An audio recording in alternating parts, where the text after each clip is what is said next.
everyone, welcome back to the Review Bros channel, the channel that originally started off by reviewing Season 7 of Thomas & Friends, and since then we've been experimenting with other projects while working on these season reviews, and at long last we're finally back to do another season review of Thomas & Friends, and we're ready for round 2 with the hit era, going right into Season 9.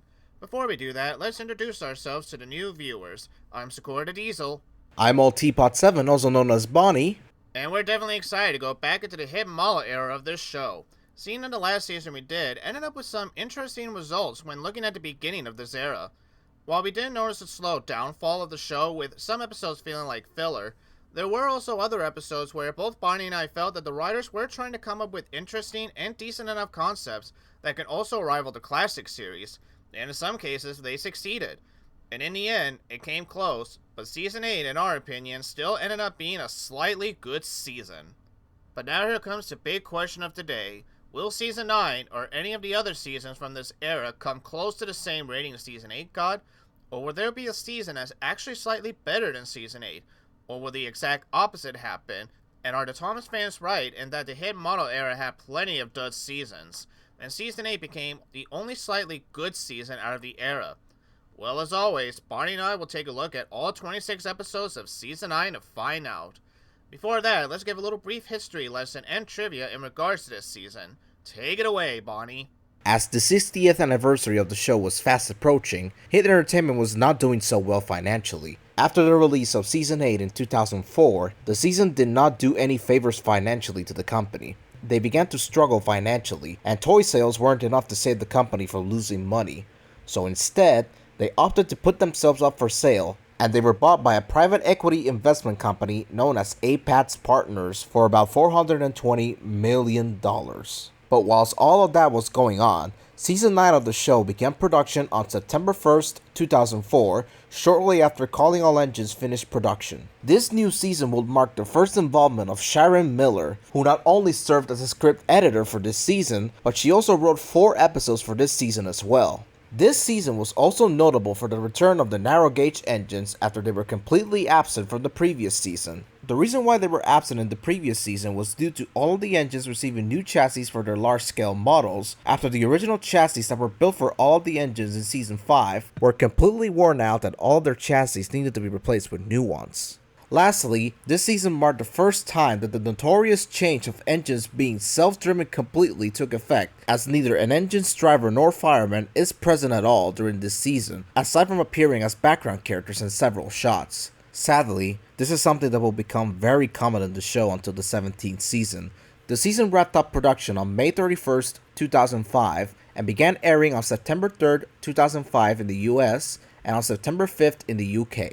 Well, if that information alone doesn't tell you the kind of ride we're going to be in during this era, then I'll definitely say this, in that we're really going to start seeing the show in an ever slow and painful decline, and I have a feeling it's only going to get worse from here. Speaking from my own experience, I remember watching Season 9 as a kid, back when my Thomas craze was still there. I don't remember which DVD I had where I first started watching Season 9. It could have been Tales from the Track or Come Ride the Rails, but either way, even as a kid, I have also started to notice something wasn't right when watching this season for the first time. Even comparing this to Season 8 and the classic era that I was already used to, there was something about Season 9 that started my decline for the show. Now, I wasn't about to give up on the show just yet, and there were some Season 9 episodes that I remember liking just fine as a kid, and even before reviewing this season, there were some episodes I was looking forward to watching again based on my memory of seeing them a few times as a kid. However, when compared to Season 8, there also weren't that many episodes that stuck out to me, or episodes that made me want to rewind and watch it over and over again when compared to the other episodes. So, again, that's not a good sign right there. But, also again, much like with Season 8, I'm going to give Season 9 a fair chance and watch it as if I've never seen this season before. So who knows, maybe this really will be the last slightly good season before we start getting into the mess stuff. I hope. What's your history with the season, Bonnie, and how do you predict this will go? Well, to be completely honest with you all, my history with Season 9 is pretty fuzzy. I slightly remember liking certain episodes of the season as a kid, and I also remember not really liking some of them. I'm looking at you, Thomas in the Toy Workshop. That being said, like Sequoia just mentioned in his recollection of the season, I also felt that something just wasn't right with the season, because most of the episodes I enjoyed as a kid from this season weren't as good as the episodes I liked from season 8. But I'm optimistic, and I'm willing to give this season a chance to redeem itself during this review. Alright, with that said, let's take a look and see where season 9 will fall for us. Let's go! Episode 209, Percy and the Oil Painting. Percy is tasked with collecting a famous artist who is to paint the spirit of Sodor. Alright, this episode was a good way to start off season 9. This is one of the very few episodes that uses the 3 strikes and you're out formula to its advantage, and it works great here because we get to see Percy losing his patience with the artist, and it gets even more funny as the episode goes on. Speaking of Percy, the writers chose the perfect character to lead this story, because given how Percy is supposed to be the quote-unquote underdog, you'd think he'd allowed himself to get pushed over by the snooty artist, but nope, he actually stands up to him in the end, which is a really nice and, dare I say, quite funny outburst, not gonna lie. I really don't have much else to say. This was a solid way to start off season 9, and this is without question a very good episode. I agree, this episode is a good way to start off season 9, and it's good to see Percy take on a role that's usually different when compared to the other main roles he's been getting lately. The moral itself is definitely not a bad one, and honestly I think it was a good move to use someone that's usually considered famous and respectful to basically stand up against when you feel like they're being too rude or judgmental over something you're passionate about. And there's nothing wrong with voicing your own opinion, especially if you're passionate about something you really care for. One minor nitpick I do have with the episode is the parts where Percy is showing the artist around. It does drag on a bit, but I'll also admit I sometimes get a good laugh just seeing Percy getting crosser and crosser every time the artist makes a complaint like he's a bratty little kid that didn't get the toy he wanted in his Happy Meal. I also don't have too much to add to the episode. It's a good way to start the season, so it's fair for me to give it a 7 out of 10 for a good episode. Episode 210, Thomas and the Rainbow. When Thomas is tasked to take some workmen to fix the telephone lines, he instead wants to chase the rainbow to see where it ends. You know, when starting a season review, there are some episodes that I try my best to give it a fair shake. Sometimes there are episodes that are bad, and you know there's been a few episodes that have also made me angry as well. But never has an episode not only made me angry, but wasted so much time pretty much to where the episode is just a big pile of nothing in the end. That this is the first time in a while where I felt strongly about an episode being this bad. You know, I was ready. I was ready to give this episode some leeway and try to defend it. Now, I wasn't expecting anything to be amazing when you read the pilot of the episode, but I hope that it would at least be decent. But no. Throughout the whole episode, it is nothing but Thomas just running around trying to get to the end of this stupid rainbow, that the episode itself pretty much just forgets the plot of Thomas taking some engineers to fix the telephone lines. And even when it's brought up as a conflict, it still wastes its time by going through this long moment where the engineers are literally playing a game of telephone with each other, and that's it. If you're going to have a plot line about Thomas needing to fix the telephone lines, then why just pretend the plot point is not there anymore and focus on the rainbow instead? I mean, yes, the rainbow is nice to look at, but you had another plot. You had a plot that you just dropped to where the episode could have been anything else and nothing would have changed. Oh, but this episode did give us something in the end. Yes, it definitely gave us something. What did it give us? The end of the rainbow. It was right over Tidmouth Sheds. The old story was right, gasped Thomas. There is something magical at the end of a rainbow. My friends. Fucking gag me. Yep, Thomas decided to turn into a cheesy anime show, one that makes Yu-Gi-Oh!, Pokemon, and even Kingdom Hearts look like Shakespeare when compared to this. I get it that this is called Thomas and Friends, but there's the thing where an ending becomes so forced and cheesy that it really makes you want to gag. The only real thing in this episode that's somewhat nice is the rainbow. And I guess I will give props to that clever little writing scene on the telephone part, but there's nothing in this episode that's actually good.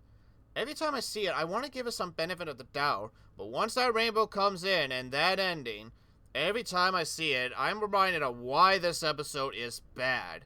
So you know what? I'm gonna do it. 2 out of 10, a very bad episode. Even with the small things that make this episode somewhat enjoyable, I've never seen a writing so lazy and so cheesy that honestly, it makes the other bad episodes look like masterpieces.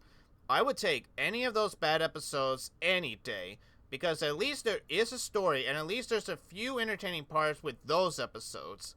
This one just had nothing for it. Alright, ran over. Your turn, Bonnie. I'm gonna go cool down and wash my mouth off with some bleach. Okay. Wow. If you want an episode that's the epitome of a big waste of time, then congratulations, this is it. This episode is so boring and so predictable that it's so painful to get through.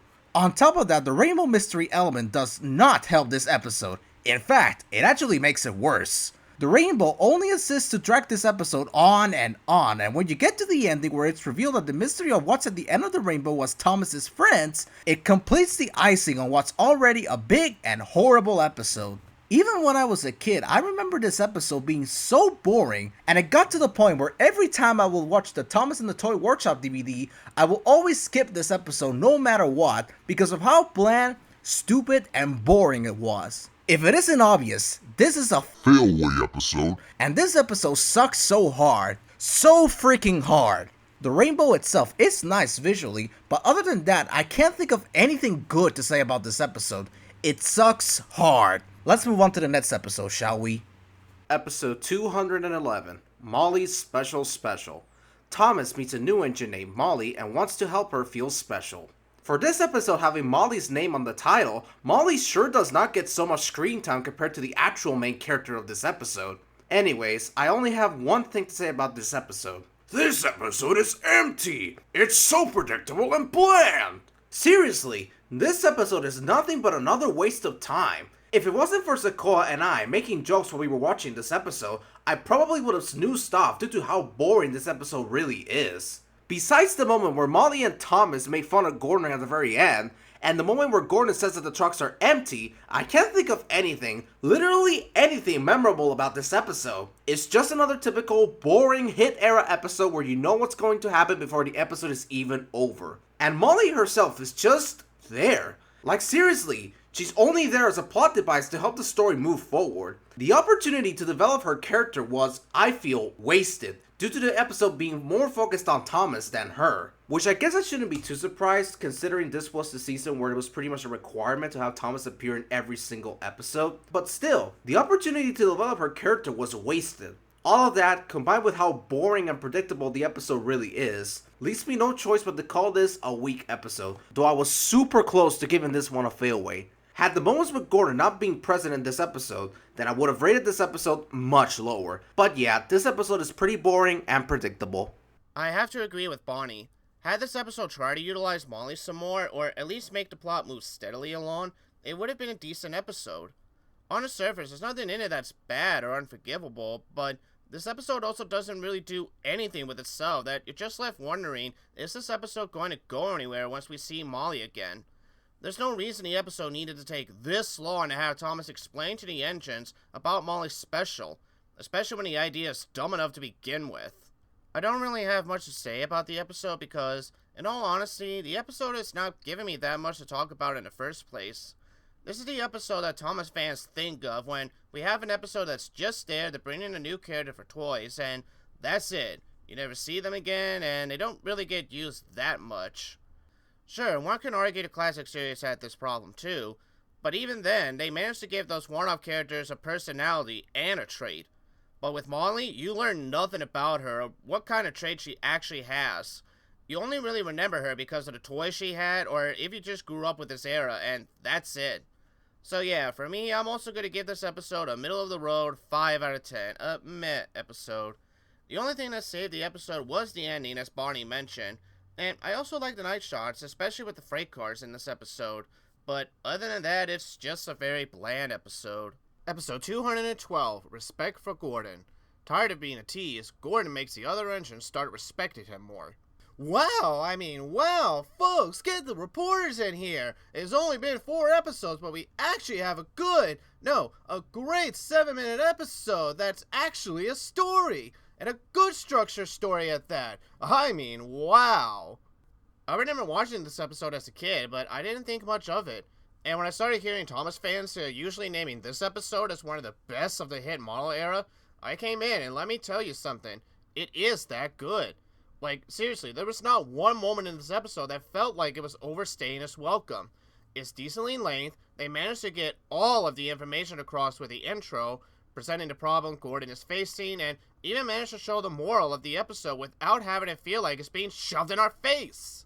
Seriously, this episode does a very good job at making you feel sympathy for Gordon in the beginning, and it makes the conflict about him wanting the entrance to start respecting him feeling a bit justifiable. He's not just making the entrance respect him because he's having a bad day. What I also like about the episode is how the entrants also start to respect Gordon.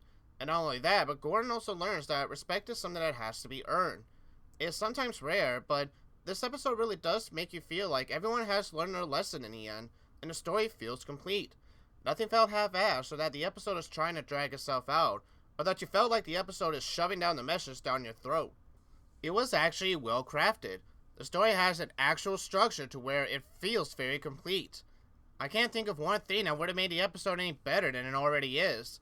And even the dialogue felt really good, especially when we got to the ending with all the engines realizing that Gordon does deserve to have some respect, now that engines like Henry and Emily are pulling the Express, which that's a nice callback to Season 8 right there. And likewise, the conversation with Gordon and the other entrants felt natural.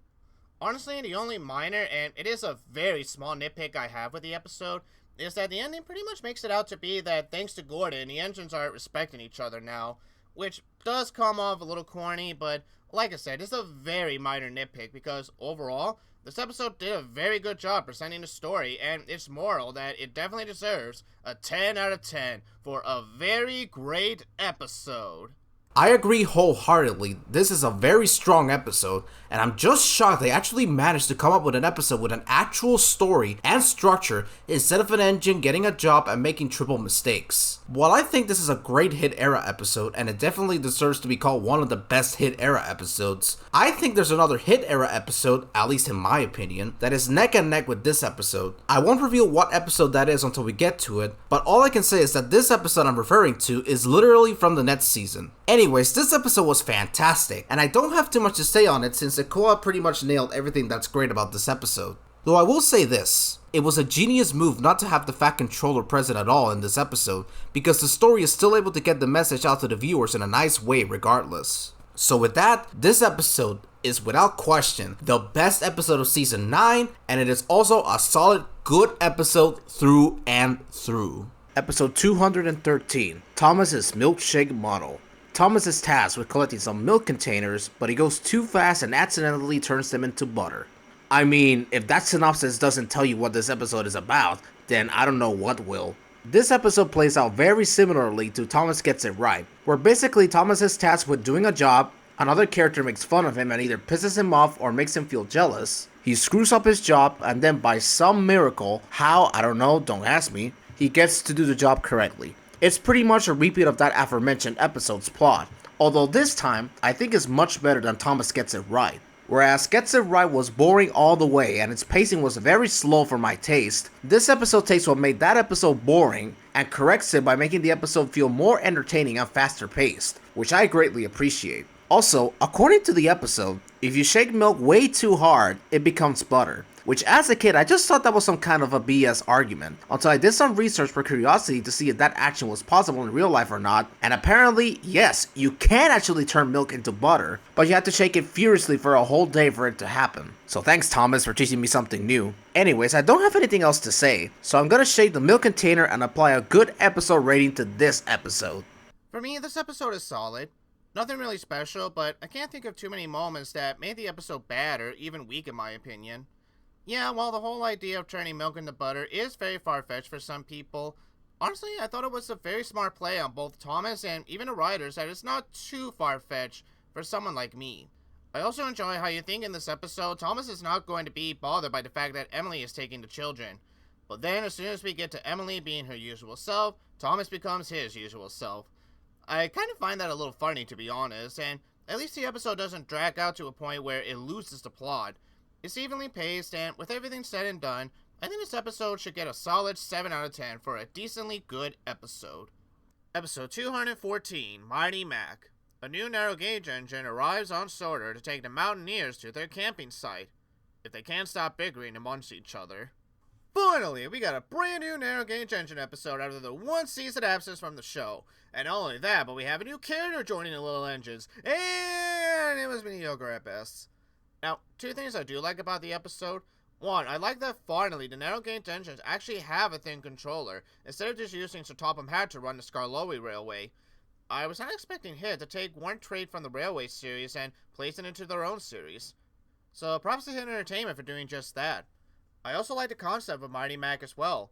Basically having two personalities into just this one engine alone. You could do so many good story ideas with this trait. And what did they use them for? Just have them bickering and fighting non-stop throughout the whole episode and made them run back and forth as if someone is actually playing with their toy train until they end up derailing the engine. Yeah, this episode is sadly predictable and not in a good way either. The beginning part was amusing, I'll admit, but then it just gets old very fast listening to these two fighting on which way to go and only end up causing more trouble until they learn, oh, if we work together we could get things done. Yeah, I can understand a little bit on why certain writers didn't want to do much with Mighty Mac after this. But it's still a shame because with the right writer, you can make something useful out of these characters. But alas, their first episode had to be a boring, generic episode that honestly, I'm going to give this a 5 out of 10 for a weak episode. There's nothing in it that's terribly bad, but there's nothing going for it at the end either. I completely agree with Sequoia here. This episode is not only predictable, but it is also quite annoying too. Seriously, Mighty Mac bickering and acting like brats happens not 1, not 2, not 3, not 4, but 5 damn times. I will give you some leeway to the first time it happened, because even I'll admit that the part where they basically are clueless about which way to go is hilariously funny. But after that, it becomes less and less funny to the point where it's not only not funny anymore, but also frustrating to watch as well, because that's basically all this episode is and nothing else. It's a weak episode at the end of the day for me, and I should also mention that this is the first episode to begin the trend of having Thomas be the only standard gauge engine to interact with the narrow gauge engines, which is something I really hated about this era as a kid. But now that I've learned that this was mainly due to budget constraints, I can understand why the interactions between the standard and narrow gauge engines became a bit more limited. Episode 215, Thomas and the Birthday Picnic. Thomas takes Sir Topham Hatt, Lady Hatt, and Dowager Hatt on a birthday picnic, but unfortunately things don't go as planned. Dang, this is Sharon Miller's first episode for the series, and for her first episode of the show, this is an awesome episode. Unlike her later episodes where she basically repeats the same lazy 3 strikes writing, this episode took advantage of the formula and used it correctly. Not 1 second of this episode felt dragged or out of place. In fact, it was paced perfectly and actually felt enjoyable to watch. Also, this is Dowager Hatt's return to the series after her debut all the way back in Season 5's Scorning on the Gremlin. And if you ask me, she's the VIP of the episode, pun intended. Her serious face throughout the episode is quite funny at first, because at first glance, she'll seem like a character that'll be very hard to please. But then when you see how that same face gets Thomas nervous, you can't help but to sympathize with him. Even when he runs out of places and you see how Dowager still has that annoyed face as Thomas departs the station, you're left thinking, oh man, is she ever gonna smile? But then, it all changes at the end, when the engines plan that big surprise party for her, and as soon as you see that she's smiling at the party that the engines put on for her, you can't help but to feel happy for not just her, but for Thomas as well. At the end of the day, this is one of the strongest Season 9 episodes yet, and I'm proud to call this a very good episode. Yes, I definitely agree with Bonnie wholeheartedly. Honestly, this doesn't really feel like a Sharon Miller episode because, as Bonnie stated, the pacing felt good in this episode and there wasn't even a 3-strike formula. I mean, she could have easily had Thomas try one more spot before giving up, but no. Once the idea with the castle didn't work, we had a moment where Thomas just ran out of ideas no matter how hard he was trying. That's something any one of us can relate to. Everything about this episode flowed naturally, and it just felt so calm and peaceful as well that I can't help but to still enjoy this episode whenever I watch it. I dare say this is one of the better Season 9 episodes out there, and that ending, it was just so satisfying to see Thomas finally having a good idea, and it worked out so well. It definitely felt earned this time, and it didn't come off as too cheesy. count me into coming to this birthday party because I'm giving this episode a 9 out of 10 for a great episode. Episode 216, Tuneful Toots. Rusty is asked to show the brass band around the mountains before they play for Sir Topham Hatt and his wife. Alright, we got another Sharon Miller episode, and hey, she did very well for her first episode. So what do you have in store for her? Oh, it's just a mediocre storyline with engines learning a predictable lesson. Although it was fun while it lasted. Okay, jokes aside, this episode isn't really all that bad. And once again, while it does slowly feel like a Sharon Miller episode, and that the episode does drag a little bit the moment Rusty picks up the brass band, while pretty much having a simple storyline with a simple message that you know where it's going to go, the episode was still paced just fine that I wasn't that bored with the episode. First time watching this, I did get annoyed at Rusty's horn playing throughout the episode, but after watching it 2 more times, I basically didn't mind it that much as it didn't really play throughout the whole episode, which thank God it didn't. And yeah, like I said, the message is pretty much one note, no pun intended, but there's nothing about the episode that makes it bad or insulting. For a second narrow gauge engine episode, it's passable enough. Definitely better than the last one, so I'm comfy with giving this one a 6 out of 10 for a light, good episode. Well, I got my hopes way too high. This episode was a huge letdown, and not to mention that this episode literally succeeds a good episode. To give the writing some credit though, at least there's some stuff that I actually like about this episode, like the fact that they brought back the song Ain't We Got Fun from Thomas and the Circus, and also the fact that Thomas boosted Rusty's ego when he praised the horn sound. Gee, thanks Thomas, you took whatever hope this episode had of being memorable away. Thanks a lot. Now, like Sequoia stated in his views of the episode at the end of the day is passable at the very least. I personally think the message was handled decently at the very least, even if the other narrow gauge engines' opinions of the horn changed suddenly, which I find quite laughable if I'm honest. Overall, while this episode was a huge disappointment compared to the last episode we covered, it's still a decent episode to me at the very least, so I'm gonna give it a very low good rating. Episode 217, Thomas in the Toy Shop. Thomas tries to help Henry and Emily by doing their jobs, but Thomas soon finds that Henry's load is too heavy. This episode was okay. It's certainly better than I remember it at least. And that's it. I don't have too much to say about this episode. I will say this though, it was nice that they added an illustration from Tank Engine Thomas again to the toy shop. But other than that, this episode was just okay at the very least. It's a weak episode for me. 5 out of 10, meh. Yeah, I'm on the same boat with Bonnie. This episode is just pretty much the standard procedure on how the hit episodes usually work. Only this time, the conflict is barely there to begin with. It gets solved very quickly with Emily breaking down that it feels like the beginning part was pointless to begin with, and not to mention the scene where Henry is getting delayed because of Kratos in the way. I know you need some kind of reason for Thomas to learn a lesson, but this conflict really isn't that big of a deal to begin with, and again, it's just waste more time. I already said my rating because, honestly, there's nothing else to say about the episode overall.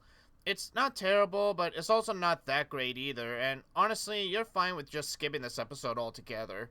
Episode 218, Rheneas and the Dinosaur. Rheneas is tasked to take the dinosaur to the transfer yards. Oh boy, another narrow gauge engine episode! The last one was decent, so maybe this episode might also be decent. Maybe even good. But Scar Lowy was too excited to be careful.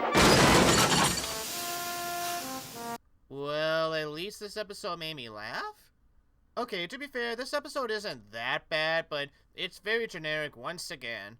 It's another episode where friends are arguing thinking they don't need each other and could do the work alone, and oh, what a shocker, they do need each other in the end after all. Cue the cheesy ending about needing your friends and episode is over. I will say that the dinosaur does look pretty cool, and seeing the nice shots of the Skarloey Railway while Rheneas is carrying said dinosaur also looks nice. Other than those, and the funny scene with Skarloey, it's just an okay mediocre episode to put it lightly. It's not great, and especially seeing that this is the episode where Rheneas and Skarloey have been turned into bratty kids, it's no wonder why this episode also doesn't sit well with the older fans of these characters. But considering that it could have been worse, I'll be a little kind and give this episode a 4 out of 10 for a meh episode.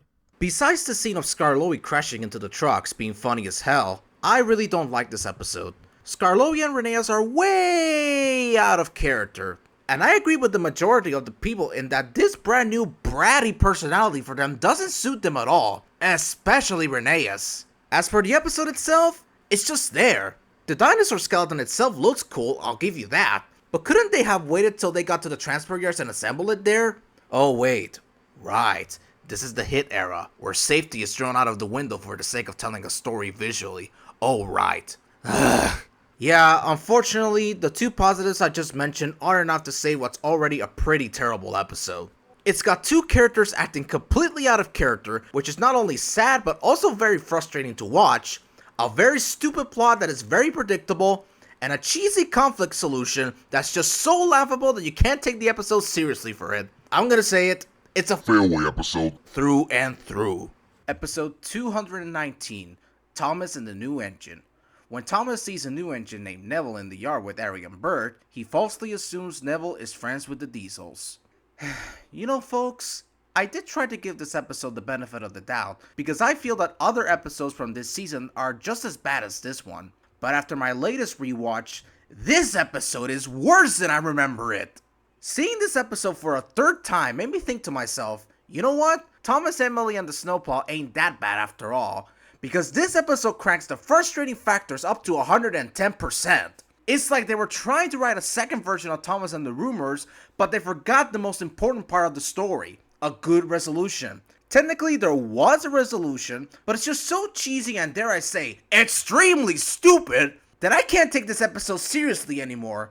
Oh, and that's not all. Let's talk about the engine spreading lies about Neville. The lies that James, Edward, Percy, and Emily told each other are some of the most ridiculous and rubbish lies I've ever heard. I bet some of those lies and false stories about Neville were just pulled out of their funnels, cause not once did Thomas say that. I would have been perfectly fine with this episode if the episode was just Thomas making a false assumption about Neville, and then he finds out from Henry or Toby, if they actually do bother to show them seeing Neville being treated badly, which will then lead to Thomas learning from his mistakes and apologize to Neville for making false assumptions. That would have been fine. But instead, what we got is a horribly written episode that not only makes me so angry, but it also insults the audience's intelligence, and worst of all, the edges are brain-dead jerks that come up with some of the most rubbish excuses ever. This is without question a Failway episode. and to me this episode will go down in history as one of the worst Thomas episodes I've ever seen. This episode is just a horribly written mess that just falls off the rails as soon as Thomas tells James about his false assumptions. Though I will say this, however, as bad as this episode is, and believe me, it's horrible, I don't think this is the worst episode of season 9. So the first time I saw this episode as a kid, way long ago, I didn't think much of it back then, and the only reason I remembered the episode was for Neville and the crash scene in the end. And honestly, I too came into this episode giving it the benefit of the doubt. But watching this episode 3 times and still trying to give it a chance, each time I watch it, it's one of those episodes where the writing is just so bad that I can't help but to laugh at how poorly written the episode is. It's another episode where we don't really focus on Neville until like the very end, as he's just another engine that's just there to sell toys and that's it. I mean, to give some credit, he at least has some more memorable scenes when compared to Molly, but it's pretty sad, but even Marty Mack had more of a character than Neville does. As Barney mentioned, the plot could have been decent if it was just Thomas making the false assumption, or at the very least, if it was just Thomas and Percy that made the false assumptions whenever they saw Neville. And then, as Barney mentions, Toby and Henry could have come up and talked some sense into them. But the fact that every engine, or at least the engines presented in this episode, not only takes Thomas at his word, but they even go further into their own lies, that it's just very funny to me on how just one simple lie can make people say all these other false allegations towards Neville when they haven't even met him yet. But sadly, this does happen in real life, and again, the episode could have done something better with it, but it just goes on for so long to a point where the conflict just feels non-existent at this point. By the time we get to Neville, the conflict has already started, and by the time it's resolved, it just felt so rushed and half-baked that you're just left with this mess of a story. Now, as for me, while this is definitely one of the worst episodes in Season 9, it's nowhere near the worst episode of the whole show. And at the very least, I could say that I wouldn't mind watching it, if not just to make fun of it some more. But at least there's something in it for me to watch, and that's a lot more praise I could give to this episode compared to some of the other really bad episodes. So overall, I give this episode a 3 out of 10 for a still bad episode. Episode 220, Toby Feels Left Out. As Toby is worried that Sir Topham Hatt is about to put him in a museum, he shows Sir Topham Hatt he is still useful by helping out his friends. Finally, we have a decent episode after so long. Admittedly, it's not that great, but compared to some of the other episodes we've been watching so far in this season, this is definitely a breath of fresh air. Like I said, this episode is decent. The plot behind it, it's simple, and yeah, it has a predictable factor within it, but as an episode in of itself, it's actually pretty enjoyable, and I think it suits Toby just fine. Seeing him being a hard worker like he always is, while trying to avoid Sir Topham Hatt, it's a pretty funny concept, and thankfully the story is well paced enough that it doesn't feel like a drag, and I definitely like the crash that Toby had in the episode. Again, I wouldn't say it's that good, but I'll gladly watch this episode any day if I was forced to watch a Season 9 episode. And with that, I'll give it an 8 out of 10 for a good episode. Yeah, I'm on the same boat as Sequoia. I don't have too much to say on this episode since Sequoia nailed pretty much all of my positives I have with this episode. But I will admit, compared to the other good episodes we've seen so far this season, it's not that great. The one flaw I have with this episode is that it just drags on for way too long than it needs to, and because of that, that completely drags my rating of this episode down to a low good episode. I would have rated it higher if they trimmed down the scenes of Toby doing the other engines' jobs, but that's just me. Episode 221, Thomas tries his best. Thomas wants to go to the carnival, but gets delayed after Farmer McColl's truck has a flat tire. This episode was pretty good. I will admit it's not one of the greatest for this season, but it's still decent nonetheless. One thing I really love about this episode is that you think this episode will be your typical 3 Strikes Formula episode, but as soon as Thomas leaves Dryhouse Station for the first time, out of complete nowhere, the episode just makes Thomas have some second thoughts about abandoning what he's supposed to do? Holy macaroni! It's as if this episode just magically listened to criticism. As I stated earlier, while I don't think this is one of the strongest episodes this season has to offer, it's still good for me to give this episode a good episode rating. Also, massive props to writer James Mason for making this episode work really well. Well, this episode has done something refreshing for once. I would like to see how long that's gonna last, but I can't be too harsh with the episode, as I'll admit, actually having an episode where a character not only rethinks about their choices, but actually deciding that maybe what they were thinking about wasn't a good idea to begin with. I do have to give props for the little changes to what we already know from the show so far, and how an episode is usually written. That being said, the episode itself is just okay. Much like Toby feels left out, it's not my most favorite episode by a long shot, but compared to the rest of Season 9, it's a decent episode where I didn't mind watching it. There were some good moments in the episode, like the carnival scene at the end, and the pacing was decent enough. Although I felt that Gordon's scene dragged on a bit too much, and I'm a little surprised Thomas didn't at least leave the vans at the station while he tries to go and see the carnival. But then again, this is Thomas and the hit model era. Overall, this decent episode will get a 7 out of 10 for a decently good episode. Episode 222, The Magic Lamp. Peter Sam is tasked to fix the winch on the incline, but he ends up getting lost, and on the way, he keeps thinking he's seen Proteus's lamp. Okay, we have a 4th narrow gauge engine episode, and it's a Peter Sam episode. As you know, his episodes are usually a fan favorite of mine, so could this episode also make up for the dud episodes the narrow gauge engines have been having recently? The magic lamp I know isn't true. It's just an old story and quite silly too. I give up. Okay, honestly, with the narrow gauge engine episodes we've been seeing so far from Season 9, this one had the most effort put into it, at least in terms of visuals. Story-wise, it really could have been good. There's a lot of things the story could have gone for to make the episode engaging and interesting.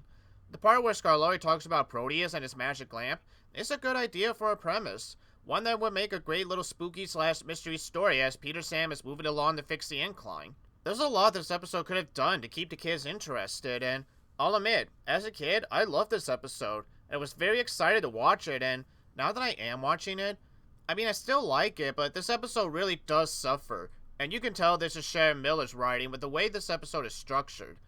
By the time Peter Sam tricks himself twice into thinking he saw Proteus's lamp, the fun and the mystery is taken out of the episode because by the time it happens the 3rd time, you know that this is not Proteus's lamp. What really would have helped is that instead of just showing those 3 signs 3 times, I would have had it to where as Peter Sam is chugging along, that only one of the signs of Proteus's magic lamp starts to spook him. Like, maybe he feels the wind getting stronger, and that causes Peter Sam to be so scared he accidentally goes on the wrong line.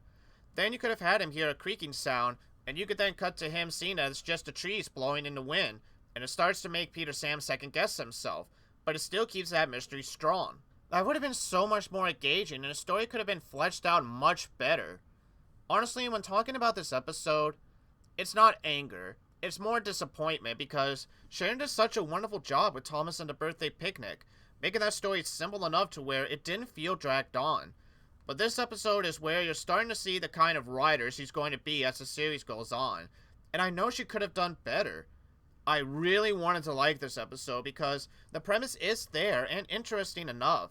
The visuals and the camera work is also wonderfully done in this episode, but alas, with the way this episode was structured, and as much as I love Peter Sam, I'm gonna be honest and give this episode a 6 out of 10. A very light, good episode. As much as I was leaning towards meh, the story was engaging enough, and it's definitely an episode I don't mind watching too much. But man, was this a disappointment when rewatching it again. Hey, yes, the 10 out of 10 streak has been broken! Yeah! Woo! Anyways, with that celebration aside, this episode is not good. It's a Sharon Miller episode through and through, and boy do they want you to remember it well. This episode could have been good, and it starts off promisingly well with Skarloey telling the story about Proteus, but after Peter Sam shits his pants with the wind and he passes by the siding that's supposed to take him to the incline, the episode flat out falls off the rails immediately, and it doesn't recover from the damage at all. Plus, it doesn't help that you have the stupid signature rhyme and alliteration crap that is present in almost every episode Sharon Miller has written. I will cut her some slack with this episode though, because I like future episodes that she's written. At least it's not overused to the point where you just want Peter Sam to shut up. But yeah, overall, this episode was a huge disappointment, and while it's visually pleasant to look at, it's unfortunately not good enough to save this episode from getting a weak rating. Episode 223, Thomas and the Statue. After Thomas believes the new statue will be of him, he brags about it so much that everyone gets cross at him. Well, this is unexpected.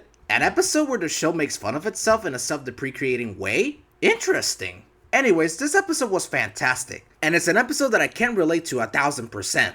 We've all had those moments in real life where we get a huge ego boost to the point where we brag about one particular thing so much that eventually your friends don't want to talk to you anymore. Trust me, this happened to me when I was young, and it hurt like hell.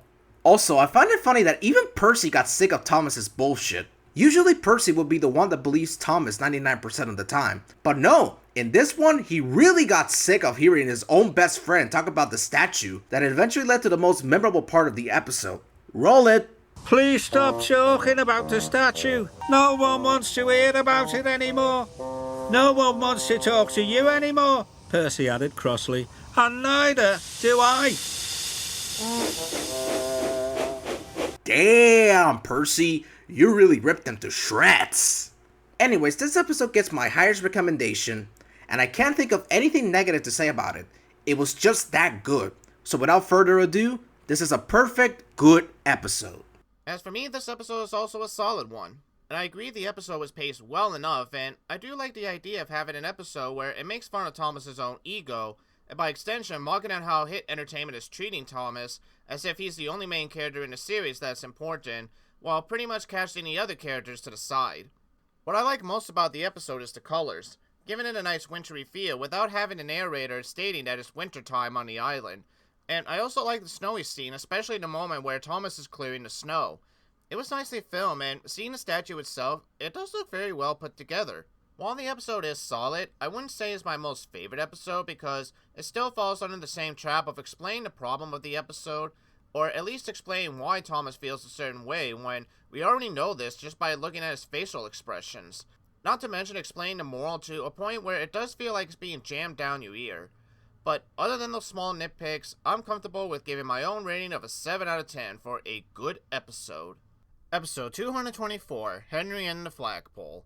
To make up for the fact a flagpole had been broken, Henry looks around the island for a new flagpole to be used for the castle. Well, we've come this far and we have another Henry episode. And it's another one where it's about his love for nature. Yeah, because the last time we had an episode like that, it went so well. But honestly, this is much worse than Henry and the Wishing Tree. At least with Henry and the Wishing Tree, we had a story and the story flowed just fine. And we even had some very memorable moments in that episode that still makes us laugh to this day.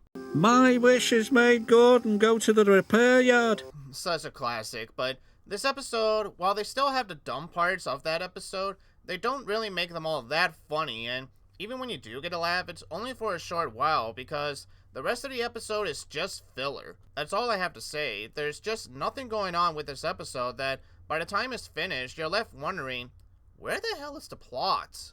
Throughout the whole episode, it's just Henry going around the island looking for a flagpole, and that's it. We get nothing else that makes this episode at least worthwhile. It's so boring, I can't even think of much to say because at the end of the day, the episode is practically giving you little to nothing. The only slight clever thing about this episode that I will give it credit for is hinting at the tall mast on the ship at the beginning, and the bagpipe music in the beginning and the end is still pleasant to listen to. But other than that, this episode is just nothing. It's so boring, pointless even, that this episode really does deserve a 3 out of 10 for a boring, bad episode. I'm very upset with this episode. Seriously, I am. Yes, it's another Henry is an idiot episode, but this one is not funny at all, and it just makes me feel bored watching it. There's just nothing going on in this episode. It's just Henry looking for a dumb old flagpole, and that's really about it. I mean, the episode starts off promising, with Henry acting like an idiot while he's looking for the flagpole at the docks for the first time. But then, as soon as he bumps into the flatbed and Salty crushes the flagpole, it's game over for this episode in terms of making you laugh. And we're brought back to reality when you suddenly realize, alright, this is the plot! Yippee! After that, the episode becomes very boring. And even though there's a short and quite laughable scene where Henry pretty much tells Trevor that he wouldn't make a very good flagpole? What the hell, Henry? It's not enough to save this episode from being a complete piece of garbage. There's nothing, and I mean nothing, that redeems this episode once Salty crushes the flagpole. It really is a very bad episode, and I will advise you to do yourself a favor and go watch Henry and the Wishing Tree instead. This episode is not worth your time. It's obviously a failway episode, and there's no way in hell that I will ever return to this episode. It's a big old waste of time. Episode 225, Emily Knows Best. Emily wants to be a queen, but she ends up causing trouble instead of helping Percy. Another Emily episode. For the ones that are new to the channel, I don't like Emily episodes. They're the episodes from this era that make me the most frustrated or just plain angry. But this one, while it had some really funny moments that made me laugh so hard, it's honestly okay. While I appreciate that they didn't make Emily a big jerk like in some previous episodes, the episode overall just felt a bit bland. It had a nice idea, but once the crash with Percy happens, which by the way kicks ass, it becomes very predictable because we all know what's gonna happen. Emily realizes she's not fit to be a queen, calls for help, gets in trouble, and apologizes. While this is one of the very rare Emily episodes that I wouldn't mind coming back to once in a long while, it's also one of those episodes where I have to be in the right mood to view it, because otherwise I would skip it. I had to think long and hard about the rating, and I feel this episode, while still pretty predictable, deserves a light good rating because of this moment right here. I always know what to do, huffed Emily. Toby laughed. That made Emily cross. Classic. Emily Knows Best. It's an episode where I do want to like it because I remember watching it as a kid and liking it just fine. But when I started coming back to this episode, even now I feel like something is missing and I can't explain what that is. This is one of those episodes that feels like it's just there, where it's not a bad episode, but it's one of those where if someone was to mention it to me by name or by the plot of the episode, I would be like, oh yeah, that episode. I do like the crash of the episode, and I like how the episode doesn't waste time with the plot and conflict, but I also feel like something else should have been there, but again, I can't explain what. It feels like this episode also goes by quick enough to where by the time it's over, I just don't feel anything in the end. So, although this episode is not that bad, and I'm not going to be against watching it again, there's really nothing about the episode that makes it stand out enough for me to praise it any higher. So I ruled to give this episode a 7 out of 10 for a decently good episode. Episode 226, Thomas's Day Off. Thomas is about to have a day off until he meets a new lazy engine named Dennis that wants Thomas to take some trucks for him.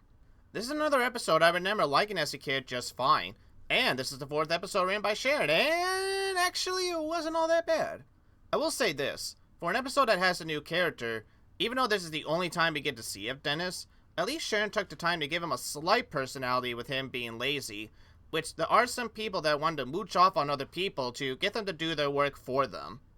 Also, it's interesting to get an episode where Thomas is practically given a day off, which I know realistically it would never happen on a real railway, but it works for this story. The pacing of the episode is handled really well, so much so that if you didn't tell me it was a Sharon Miller episode, I would have thought it was written by someone else because the strikes didn't feel like they were shoved in my face. It felt natural enough that it made the episode flow by naturally. I don't have too much more to say on the episode, and for Sharon Miller's last episode for the season, she did a decent job with both this episode and even this season, surprisingly. So, I'll give it a 7 out of 10 for a good episode. Sakoa pretty much nailed every point I was going to say about this episode, so I'll summarize my thoughts as quickly as I can. This episode was awesome. It's one of the rare Sharon Miller episodes that proves that she can write a good story. I really like the idea of having another lazy engine on the railway, which if you think about it, it was a concept that the show didn't explore too much. Yes, we saw it back with Daisy all the way back in Season 2's Daisy and Percy's Predicament, but to actually have an engine that is actually lazy from the very beginning and takes advantage of others pretty easily is actually a genius idea, and I'm sad that they didn't bring Dennis back for another episode, because he easily could have been a great character to write for. Besides Dennis, the episode was really well structured and very well written. Yeah, sure, you could argue that it still kinda suffers from the 3 strikes formula, but to me, this is one of the very rare episodes where the formula is used correctly, and it's not overdone to the point where you just want to turn off the episode. I really don't have anything else to say, so I'm gonna give this episode a well-deserved good episode rating. Episode 227, Thomas's New Trucks. Thomas is given some new trucks to replace his old ones and tries to keep them clean. That's it. That's all this episode is. Thomas gets new trucks and literally tries to keep them as clean as James's. To be fair, while this episode isn't that bad, it's still very boring, and overall after watching it for 3 times, it just got more and more boring for me with every consecutive watch. While this episode ain't that great, the ending where James gets covered in melons was the best part of the episode, even though the melons didn't look like melons, but whatever. Anyway, besides that ending, this episode is just very boring, and you know what that means? Yup, it's an extremely weak episode for me. Again, it's not a bad episode, trust me, we've seen worse, but the episode is just too simple and predictable that I just can't help but to feel bored watching the episode. As for me, I'll admit, on its own, the episode is not all that special, but to give it some credit, I didn't mind watching it. Honestly, the premise for the episode is something I'm sure many of us can relate to, about how hard it is to try to keep something brand new as clean as possible. But no matter what you do, it's just going to end up getting dirty either way, and you just have to accept that it's part of life. I also find it interesting that James is the one with the blue trucks, while Thomas gets the green ones. You think the blue ones would have gone to Thomas instead, and the little rivalry between him and James is well done enough to where I agree that the ending with James getting covered in melons is pretty funny. Honestly, to me, I don't have much to say, but I still enjoyed the episode enough that I'm fine with giving this a 7 out of 10 for a decently good episode. Episode 228, Duncan and the Old Mine. Upset that he couldn't take the passengers to a cave, Duncan decides to have an adventure of his own inside an old mine. Oh look, another narrow gauge engine episode. Okay, let me guess. 3-strike formula? Or boring but should have an interesting plot line? Wait, this is actually decent this time? Oh right, I knew Duncan would pull it off in the end. Honestly, this episode has a very interesting premise, and I think James Mason picked a good choice using Duncan for this episode. The camera work for this episode was pretty good when we got to the old mine, with the close-ups and the angles from within the episode as Duncan travels along this old mine. It does give off a mysterious type of adventure you would see in movies and even in video games. And much like any other mystery, it makes you wonder what type of mine this was, and why were the trucks left in this mine for so long. Plus, seeing Duncan getting out of this mine makes you feel happy that he managed to free himself. It is such a relief to finally find a narrow gauge engine episode that actually has effort put into it, and as such, it deserves an 8 out of 10 for a very good episode. Finally, an actual good narrow gauge episode. Woo! Anyways, jokes aside, this episode was amazing. It's nice to see that Duncan has been spared from the horrible Flanderization that have plagued the other narrow gauge engines. And for his comeback episode, it's a really great episode after his somewhat passable send-off in Season 7. The shots they got of the mine itself were absolutely beautiful, and just seeing those shots of Duncan chugging along through the dark mine were just icing on the cake for me. Though I do question, what are the chances that the mine had those coal trucks hidden for a long time? I mean, this is an episode and you just have to accept what the plot says, but still. It sounds a bit strange that someone would leave those coal trucks stuck inside the mine for no reason. But that's only a very minor complaint, and it doesn't affect what to me is a very good episode. Wow, they actually did it. James Mason wrote a very good narrow gauge episode without screwing it up. Awesome! I can't wait to see what his next episode is going to have in store for us. Episode 229, Bold and Boring. Bold and Brave. Diesel tries to scare Thomas by telling him about the curse of the cliffs.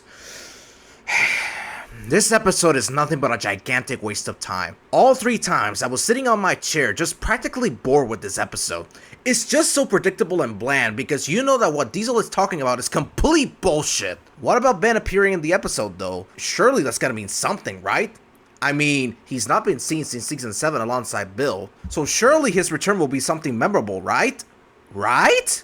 Nope. He sadly falls victim to this episode being so boring that honestly his scene doesn't really matter at the end of the day. So yeah, the less I talk about this episode the better, because I'm frankly getting so annoyed and angry talking about this episode. It's obviously a failaway episode and one of the worst episodes of the season by far. You know, when I was watching the episode the first time, I too was annoyed the moment Diesel showed up. And I can completely agree with Bonnie, the episode is very predictable. So much so that I lost my enjoyment while I was watching it. But when I watched this episode the second time, I did notice my views have started to change a little. But I still remember this episode being predictable, and I thought that maybe my opinion wasn't going to be changed too much. But after watching this episode for the third and final time, I can safely say that my tune for this episode has changed. First things first, this episode is still very much predictable. I'm definitely not going to say it's an original story by a long shot. But what helped me change my tune about this episode is a couple of things. First off, in terms of the US, this is easily one of Michael Brandon's best narrations by a long shot. The way he kept his voice in this soft, low tone, especially when we got to the tunnel scene, it kept you on a slight edge to see what is actually in the tunnel, and it feels like you are Thomas for a little bit, trying to see what is actually inside. He's not being over the top or hamming it too much that it takes away the suspense, and throughout the whole episode, at least to me, it keeps you interested on how this episode could end up going. But what's a good narrator without some great filming? And this episode definitely has its great moments when it comes to directing and even editing. Again, the way the crew shot that whole tunnel scene, easily my favorite part of the episode, and it matches so well with the narration that it's easily one of my favorite scenes from this era so far. And it does it again when we get to the cliffs, and we get to see that beautiful shot of the sea. So breathtaking. If the era could have this many wonderful shots, then the show definitely would have been a lot better. And that's another thing I'll give this episode. It's predictable, again, but I'll give it credit that it's actually a story. A story that actually has a proper beginning, middle, and end, along with the right amount of action. When watching this episode again, I didn't feel like it was overstaying its welcome too much. Most of the scenes have played their part to build up the final act, and yeah, sure, while the final act is nothing to write home about, it definitely felt a bit earned, especially with that nice close-up that I've mentioned earlier. So once again, this is the reason why we watch these episodes 3 times, because it's episodes like this where I start thinking about it long and hard while deciding did it deserve the original rating that I was going to give it. I look back at it and something can change that'll make me change my mind and decide that no, episodes like these actually had something that I wasn't seeing the first time. And because of that, all of you might be surprised, but I'm giving this Bold and Brave a very bold rating of 6 out of 10 for a light, good episode. Episode 230, Skarloey the Brave. After being disappointed that he wasn't seen as brave, Skarloey ends up causing a reckless stunt that results in him breaking the incline. We've made it to the end. Well, sort of. By that I mean we've reached the final narrow gauge episode for this season, and yeah, there's no sugarcoating it. Their episodes were pretty much mediocre at best. Outside of Duncan in the Old Mine and a little bit of Magic Lamp, the rest of their episodes have not been great. So, what will Skarloey's episode bring for us to end up the narrow gauge engine episodes for this season? puffed Skarloey as he raced down the hill. So, yeah, we almost had another good Narrow Gauge Engine episode, but unlike Bold and Brave, where we had a predictable storyline, but the crew did put effort into the episode, we have an episode that's very predictable, but after one scene, it just becomes a very boring episode with nothing going on that makes it at the least bit interesting. Yes, I have defended Skarloey's actions in the old bridge back in Season 7, but I'm not defending him this time for this episode. I can easily see this episode being the reason that every Thomas fan lost faith with the writers for this era. It's so bad to see Skarloey acting in this manner that it's almost laughable hearing these kind of words coming out of his mouth. I'm the bravest engine in all the world, he called. It really does feel like a different engine at this point. I'll give the episode credit in that it did predict the stupid stunts we'll see from YouTubers and TikTokers years later. And the moral about there's a difference between being brave to just being plain stupid is a good moral. But even if the episode used Duncan instead of Skarloey, it still would have had the same problems. I think the crew spent too much time with the incline scene that the episode just loses its meaning, or that it lost its interest because by the time Skarloey had that accident, the episode just comes to an end almost too quickly, to where the build-up just feels like it's missing a lot of stuff. I mean, sure, Skarloey does feel bad, but when he was the one that caused the accident to begin with, it's kind of hard for me to give him some kind of sympathy when the episode doesn't take the time to show just how bad he truly feels. Now, do I think this episode is the worst? Honestly, no. It's bad, don't get me wrong, but if we didn't have that incline scene, then it definitely would have been very boring. And again, I'll give the writers credit in that they had the right idea, but it's another episode that poorly executes the message it's trying to cover. So the final Narrow Gauge episode for this season, I have to give it a 5 out of 10, a meh episode.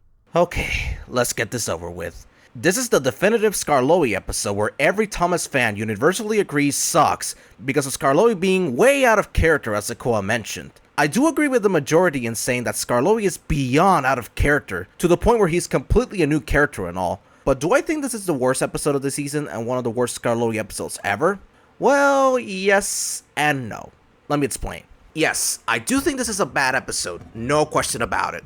Because this episode suffers from the same problems that plagued Henry on the flagpole, where it starts off promising, but the laugh-out moments go away after a certain point. In this case being once Skarloey becomes a daredevil and fails horrendously, the episode turns from being laughably bad to just flat-out boring. The reason Henry on the flagpole upset me is because I had high hopes for that episode in terms of being so bad it's good, and I was disappointed that I just couldn't help but to bash it tremendously. Whereas this one, I went in knowing from the very beginning that it was gonna suck, and while it didn't disappoint in making me laugh hysterically, it just becomes bad after Skarloey fails his stunt. And that's the moment where I pretty much turn off the episode completely, because anything after the wee doesn't matter. Now, the reason I don't think this is both the worst episode of the season and one of the worst episodes of the show is because, let's be honest, there's much worse episodes coming up that will probably cut off the phone line and prevent me from calling the ambulance while I suffer a fucking stroke. I also think that there's much worse episodes that this season has to offer, and while I don't blame anyone for considering this to be their worst Season 9 episode, to me at least, it's far from being the worst because of the wee scene. So with that, I'm gonna give this episode a slightly low weak rating. Episode 231, Saving Edward. Edward has a wheezing problem and is worried about being scrapped, so he asks Thomas to not tell anyone about it. Man, oh man, this episode sucks. I just can't take this episode very seriously because of how stupid some of the lines in this episode are. Don't believe me? Listen to these lines and you'll get an understanding. I'm sorry, Thomas, Edward wheezed miserably. I'm not a really useful engine anymore. So Topham Hatt will have to send me for scrap. The pieces to make this episode at least somewhat passable were there, but because of how horribly Edward is written, it just fails miserably. This Edward ain't the Edward we remember. That Edward is completely gone, and he's a completely different character now. I'd be lying if I said that there were some moments in the episode that didn't make me laugh, because there were some funny moments. But they made me laugh for all the wrong reasons, especially the wrong sort of Cole excuse. I don't have the slightest glimmer of hope that things are gonna get better for this season from here on out. And overall, this episode had a good concept, but it was ruined by not only the characters, but also because of the horribly written dialogue. So yep, this episode is a failway episode. Saving Edward. Another episode where you had a good idea, and At face value, this episode could have been a great way to teach kids about how they should always tell the truth, even if they're afraid of a bad outcome. But as Barney mentioned, this episode has many, and I mean many moments of dumb lines that makes you remember, alright, this is his version of Edward, where he just gives up so easily and thinks that he's ready for the scrap heap any minute now. Which is really sad because in the last season, Edward was more or less his old self, and even had best moments, and even had a good episode to himself. But now in this episode, he's not Edward anymore. He's just a whiny little engine that's given himself up way too easily, and it is very frustrating to see. We've seen Edward being the engine to never give up when things look tough, and again, we've seen this last season too, where he pulled through in the end, and honestly, he probably wouldn't even care less if he lost the race to Spencer. So what kind of performance is this? What sucks too is that there's a much easier way you could have made this episode better and still have the moral be the same. Instead of having Edward give up as easily as he did in this episode, you can have it to where Edward tells Thomas not to worry about him and that he will tell Sir Topham Hatt after he finishes his job.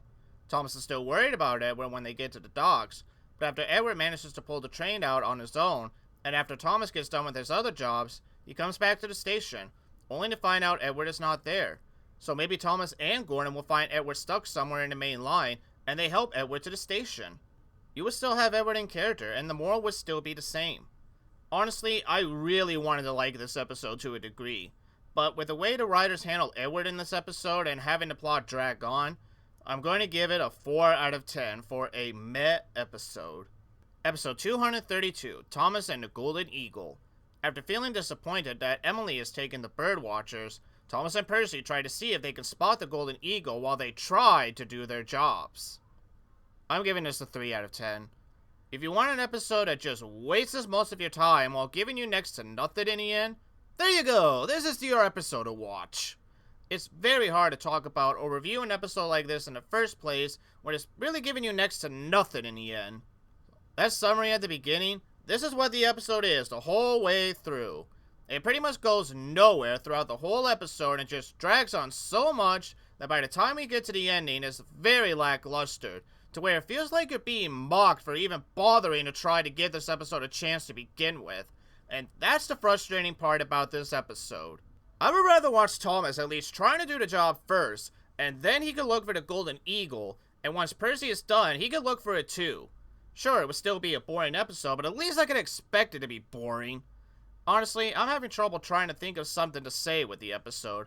There's just nothing meaningful to say. The only slight saving grace with the episode is the Eagles right in the end, but again, they come in so late in the episode, it's almost like you're being mocked. That's all I have to say about the episode, because if the episode isn't going to show me much, then there is nothing for me to... What is there to say about this fucking shitty episode? This episode is just nothing. Absolutely nothing.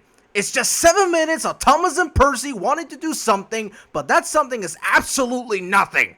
Why would I want to waste 7 minutes of my life watching an episode that has nothing to offer than a stupidly boring plot about Thomas wanting to see an eagle? I mean, if Thomas wants to see an eagle, all he has to do is to go to the docks, ask Cranky to put him on a ship that goes directly to the United States, and there you have it. There's your stupid episode right there. You know, I was starting to debate if this episode was worse than Thomas and the Rainbow, and to be completely honest, both episodes suck hard. This episode is a gigantic, enormous, and horrendous waste of time that, you know what? Screw this episode. It sucks. It just sucks so hard. It's a Fairway episode. It's a gigantic waste of time. Alright, well, while this guy takes his damn meds, I'll take the next episode. Episode 233, Keeping Up with James. James tries to get Edward to hurry up so he can pull the present train. Alright, so here we are, second to last episode of the season. And let me tell you, if this doesn't tell you how much of a roller coaster this season has been for the two of us, then nothing else will.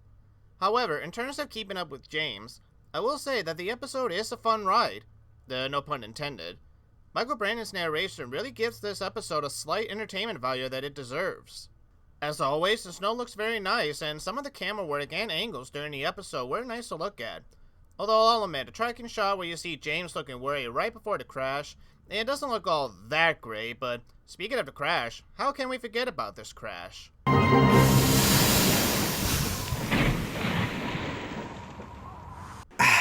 Okay, I'm back. I feel much better now after that stupid rant. Oh good, you finally calmed down. Well, I've already started to work for you, but don't worry, I don't have too much to say about the episode. It's still your standard episode that has your standard moral and standard way of showing it. Just to make sure the kids know what the moral is before they start getting a sugar rush from their apple juices. But it definitely makes up for it for the solid visuals and a fun narration too from Michael Brandon. I give Keep It Up with James a solid 7 out of 10 for an honest-like good episode.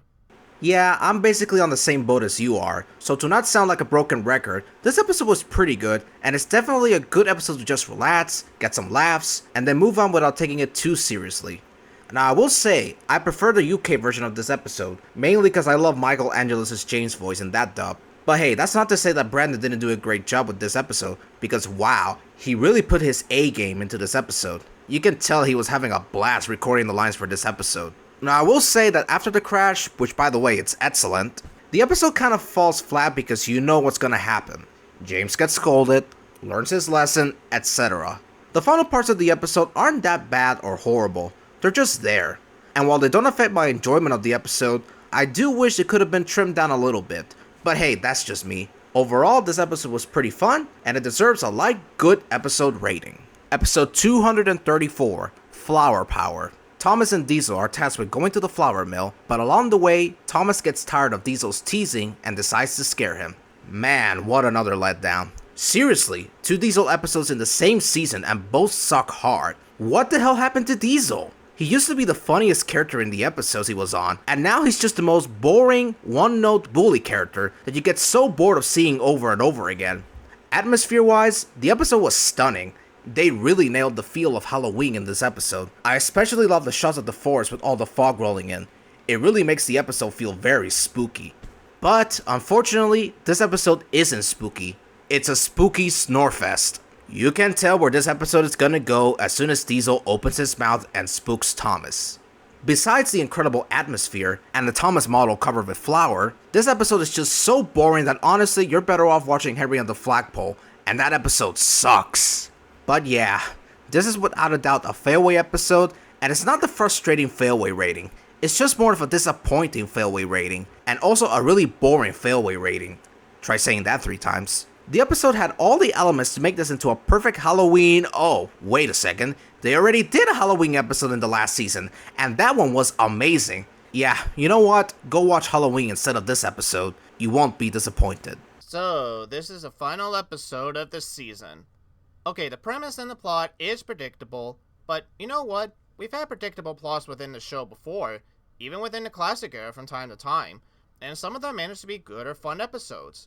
And I agree with Bonnie, while the episode isn't as grand as it was with Halloween from Season 8, the team still did an amazing job capturing the spooky feel of the episode, and some of the shots they got for the episode and the sets were really good as well. It's actually nice seeing the Haunted Mine making a return again, even though it doesn't make a whole lot of sense on why it's still there and intact after Season 6, but whatever.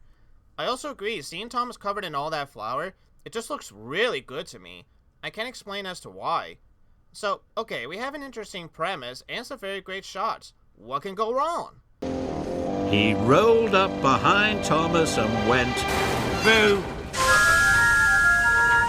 "It's the haunted forest!" And he called out, "Woo, Thomas!" Sounds like the ghost engine looking for a steamy to scare.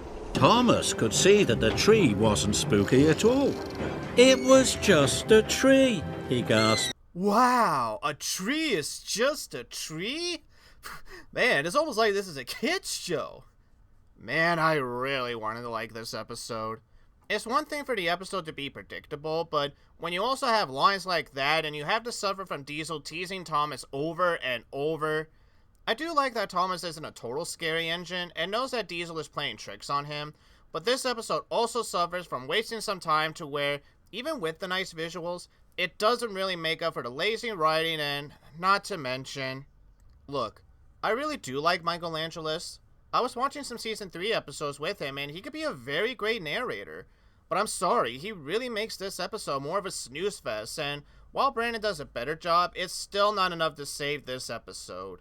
It's a shame because unlike Percy and the Magic Carpet, where it's a bad episode, but at least it's very fun and silly, this episode is just bad to where it's got nice visuals, but they don't last that long to make this episode memorable in the slightest. So with that, I'm giving this episode a 4 out of 10 for a low meh episode. Let me tell you this though, I was this close to giving this episode a bad rating, but the visuals did save it by just enough, and as long as I'm listening to Brandon's narration, then I can at least get past this episode. And that was every episode of Season 9 reviewed. And we're still not done with this review, but don't you worry, we have plenty to say with this season overall. For starters, let's take a look at the pie chart for this season, and let's see how these episodes compare to Hit's first attempt at creating a new season with a brand new team. So here's my pie chart for Season 9, and as you can see, I've counted 15 good episodes, 7 meh episodes, and 4, count 'em, 4 bad episodes. Now let's take a look at my pie chart from Season 8, and yeah, this is not a good sign right here. Not only did we go down by 4 good episodes in between seasons, but the meh went up 1 rating higher, but now we have 3 new bad episodes when compared to Season 8. And I'm going to be completely honest, even with all these good episodes that I have right here, only a select few of these good episodes are episodes that I actually wouldn't mind watching of my own free will, while others I would only watch if I wanted to kill some time and decided to see an episode I haven't watched in a long time. This right here pretty much serves as a sign as to what's to come for the later seasons of this era. And as stated before, this season has helped remind me as to why I left the show for a bit and stuck with the classic series. Anyway, let's move on to Bonnie's pie chart. Alright, well, here's my episode counter. For me, I have 12 good episodes, 6 weak episodes, and 8 fairway episodes? Oh my goodness, this is worse than I was expecting. This chart makes my Season 8 pie chart look pale in comparison. Almost half of this season was awful for me, and only a half of it was good in my opinion. I'm on the same boat as Sequoia in that most of the good episodes of this season aren't that good at all, and only a few of them are excellent. In terms of the bad episodes, yeah, they make me feel bad for bashing Thomas, Emily, and the Snowplow so hard last season, because nearly all of the bad episodes in this season are just the worst atrocities from the show I've reviewed so far. And I hate to say this, but this is automatically the first season where we have to introduce our bottom 5 picks. And speaking of which, here we go. Here's my bottom 5 episodes for this season. Number 5, Thomas and the New Engine. Okay, this might be a controversial first choice for the bottom 5, because if you guys remember back in the review, I did go bonkers with that episode. But now that some time has passed as I watched it for the 3rd time, it's not as bad as I was making it out to be. Now don't get me wrong, this episode sucks extremely hard, not saying the episode doesn't deserve to be on this list. But the frustrating parts that make this episode just unbearable to sit through don't last very long to the point where you feel like taking your anger out on this episode. No, instead, the awful stuff just goes away after a while. While the writing was absolutely atrocious throughout the whole episode, the writing for the other episodes on this list make this episode look like the best of the worst, if that makes any sense. Now again, is this episode awful? Oh yeah, it's awful. Very awful. But it's not that bad. Number 4, Henry and the Flagpole. This episode was a humongous letdown. Instead of continuing the so bad it's good trend from its predecessor, it instead took a complete nosedive in quality to the point where this episode starts off promising, but then it pulls us back to reality after Salty crushes the Flagpole to tell us, oh yeah, this is the hit era, yay! This episode just sucks and makes me want to crush the Flagpole myself. Number 3, Bold and Boring. Whoops, I mean Bold and Brave.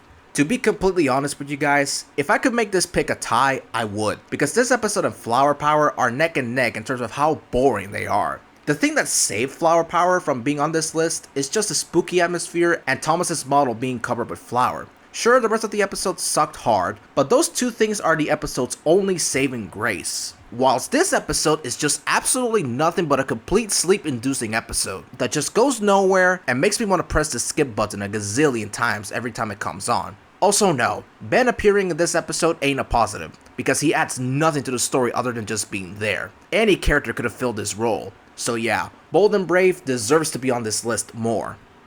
Number 2, Thomas and the Golden Eagle. Okay, so I might have gotten a bit too pissed off while reviewing this episode, so I'm gonna quickly explain why I dislike this episode so much.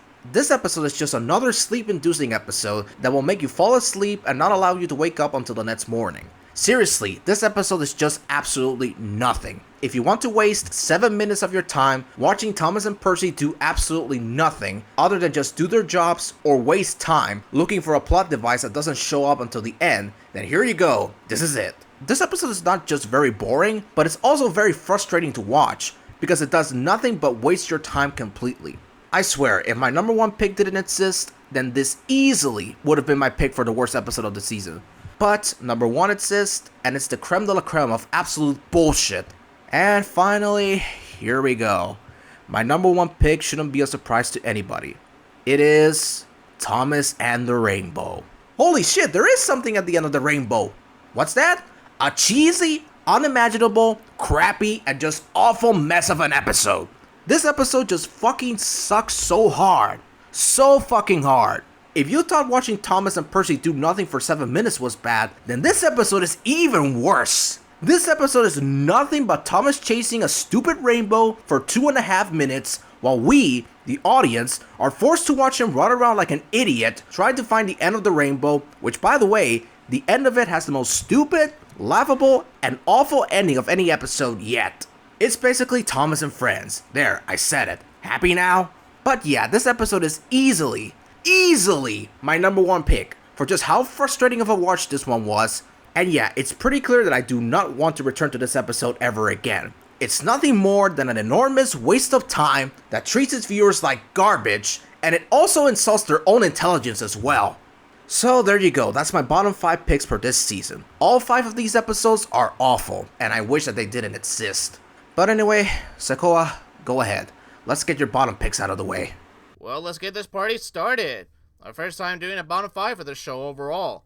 And as if you need any more proof on how poorly these episodes did for us, here's my bottom 5 for this season. Number 5, Flower Power.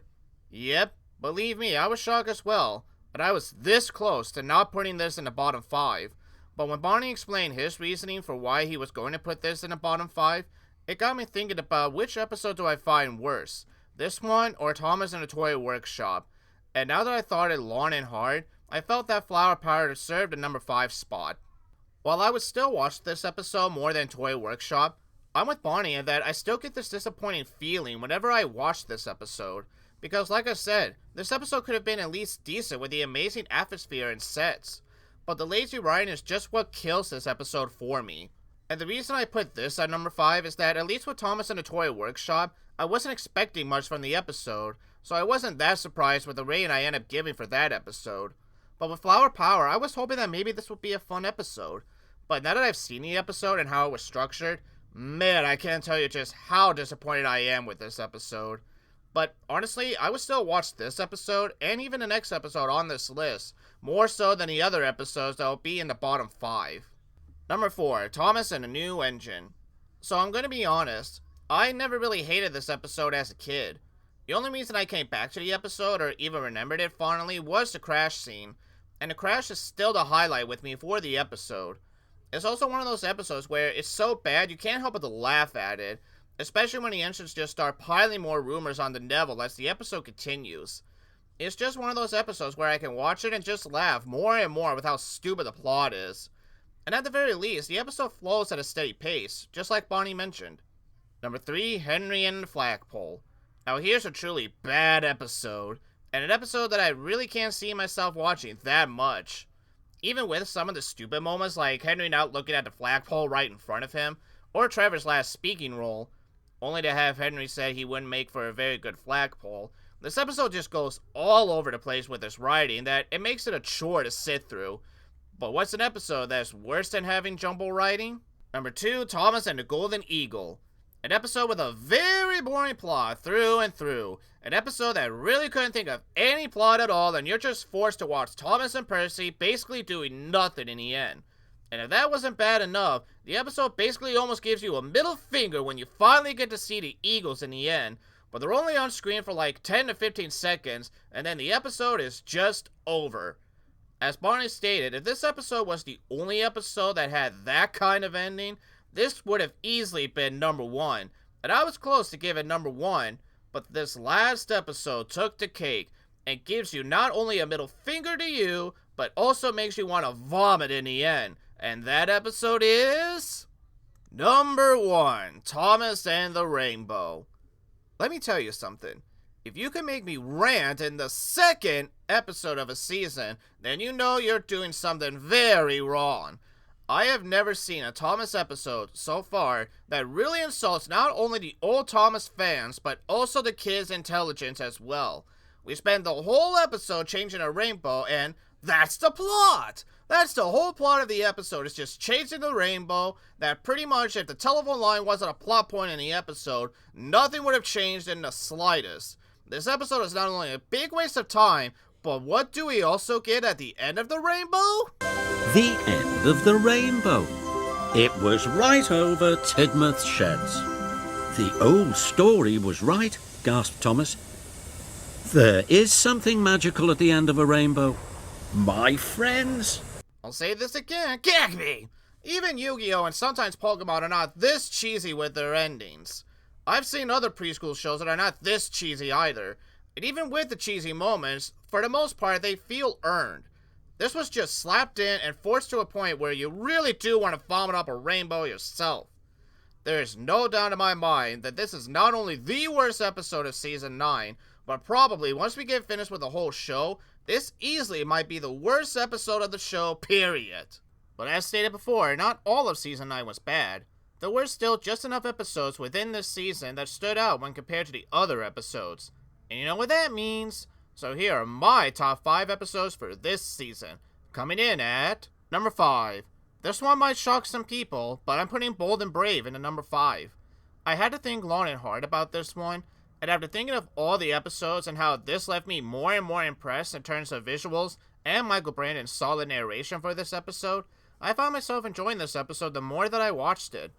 Now yes, the story is still very predictable in the end, and it's nothing to write home about, but I gotta be honest, there's still enough within this episode that if I was forced to pick 5 Season 9 episodes that I wouldn't mind sitting through, this would definitely be one of them.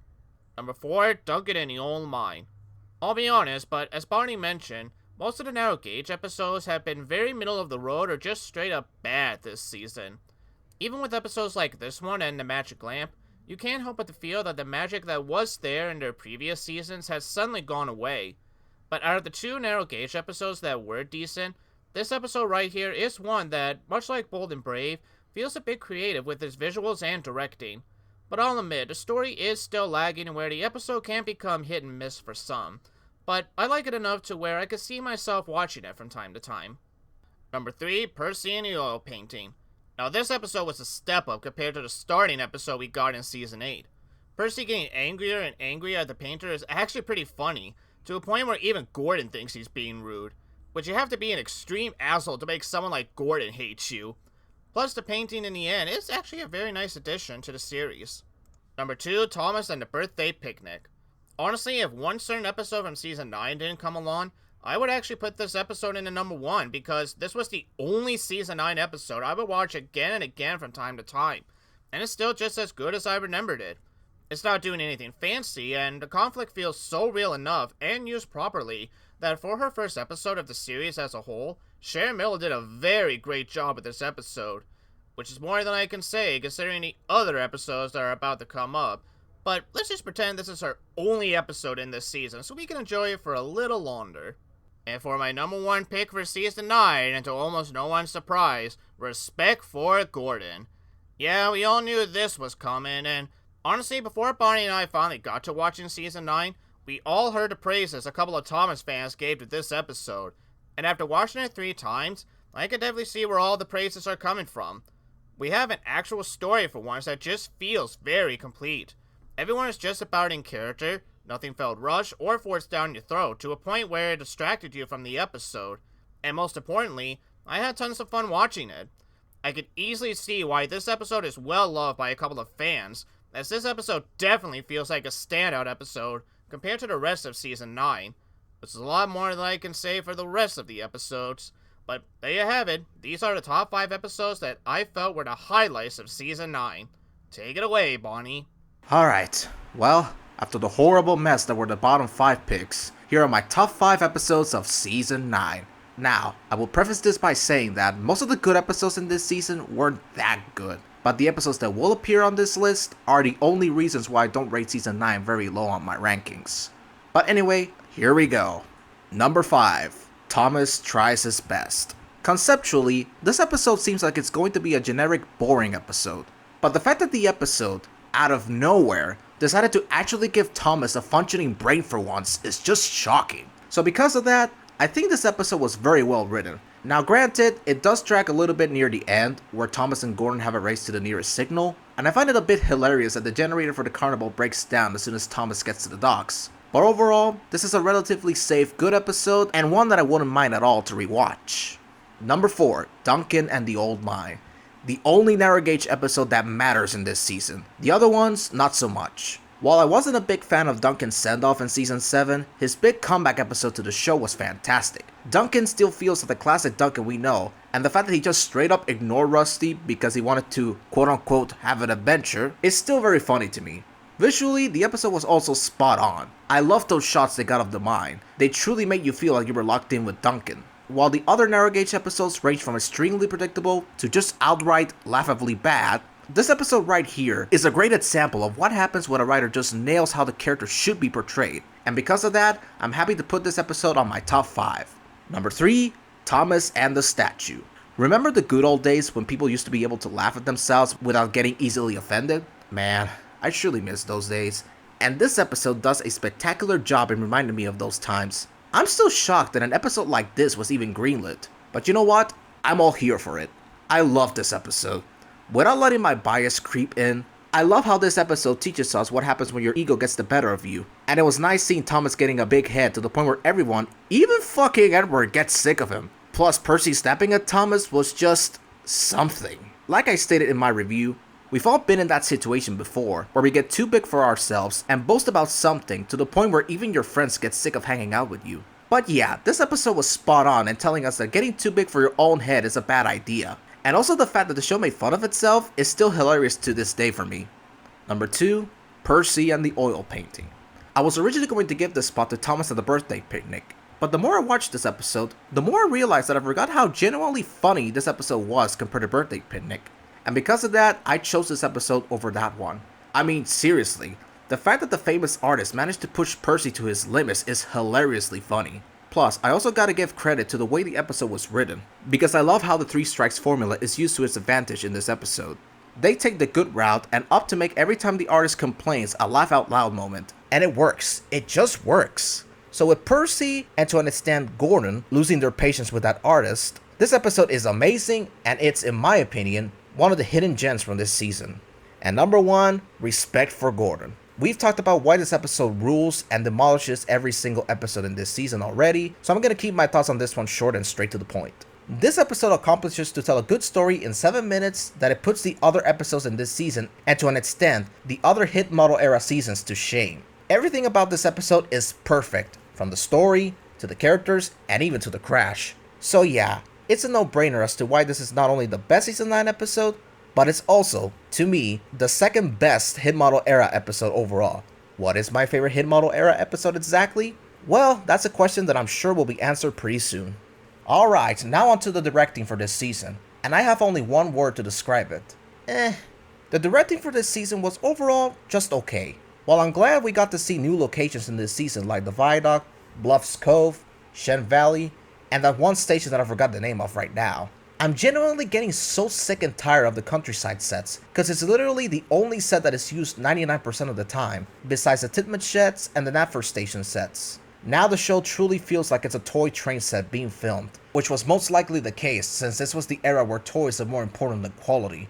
And yep, I don't see it getting any better until we enter the CGI era, unfortunately. While I did enjoy the directing in some episodes, such as Flower Power and Duncan and the Old Mine, the directing was, overall, just okay. Yeah, honestly, the directing was just okay for the most part. While there were some episodes like Magic Lamp, Flower Power, and Bold and Brave that used the camera work to their advantage, The rest of the episodes in this season, you can tell that the crew just wanted to film these episodes as fast and easy as they could, with little to no mistakes, that most of the shots are just bland looking and generic, to where you can easily forget most of these shots. The set's design doesn't fare much better. Almost none of the locations are anything spectacular or breathtaking for the eyes. With maybe the exception for the narrow gauge railway and the viaduct, everything else is just okay. That's just the best way I can describe the directing. Just okay. And as memory serves, this is pretty much going to be carried over for the next 3 seasons. So expect for me and Barney to be short and blunt with our reviews on the directing from here on out. Oh, and before people ask, no, the learning segments didn't get any better in between seasons. They're still the same as always, so there's no point in talking about them again. Now let's move on to what is usually my favorite segment in these videos, and that is the musical score for the season.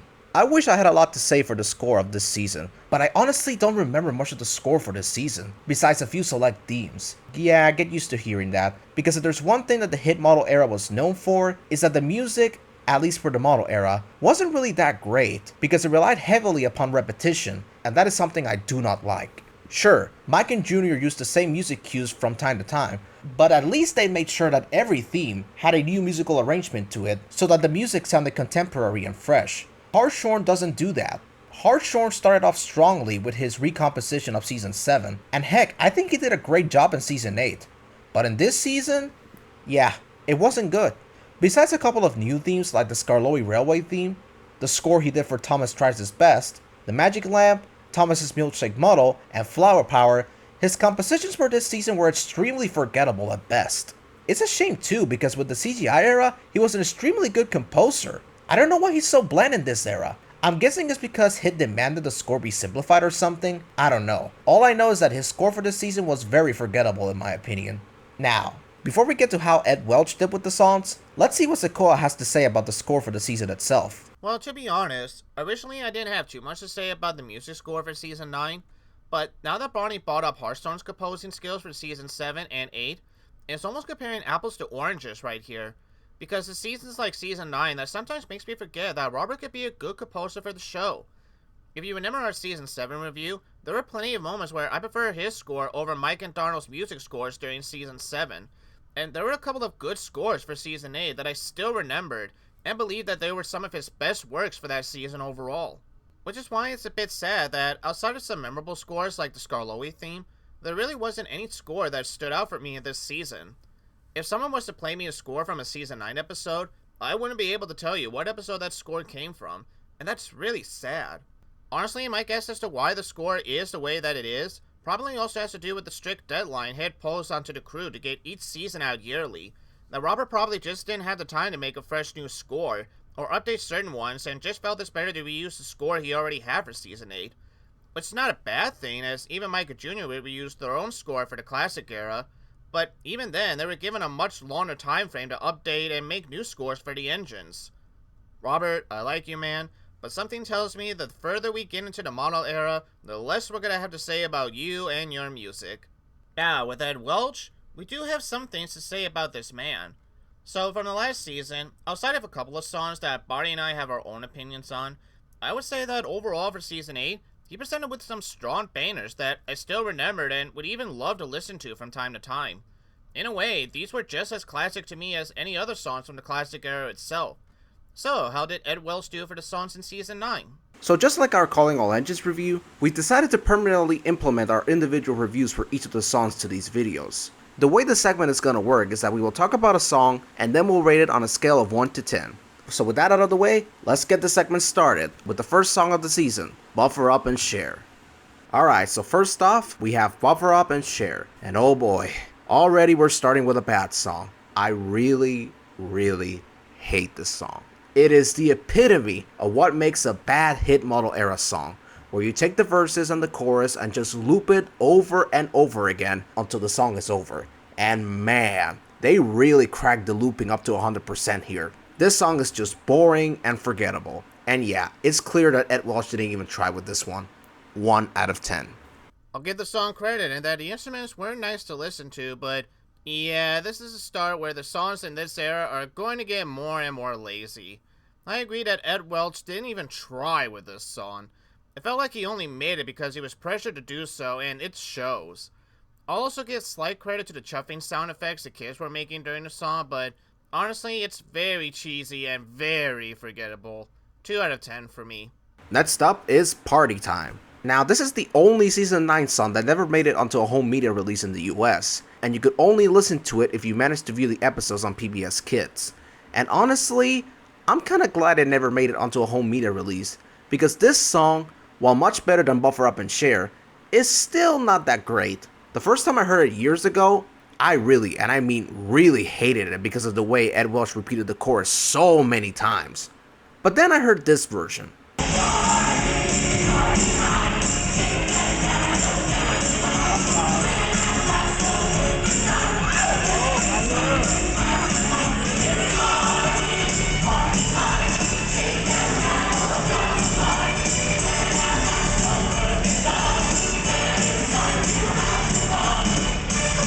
Holy macaroni, this version actually kicks ass. Yes, it's got the same issues that the original song has, but at least it's better than the original in terms of instrumentation.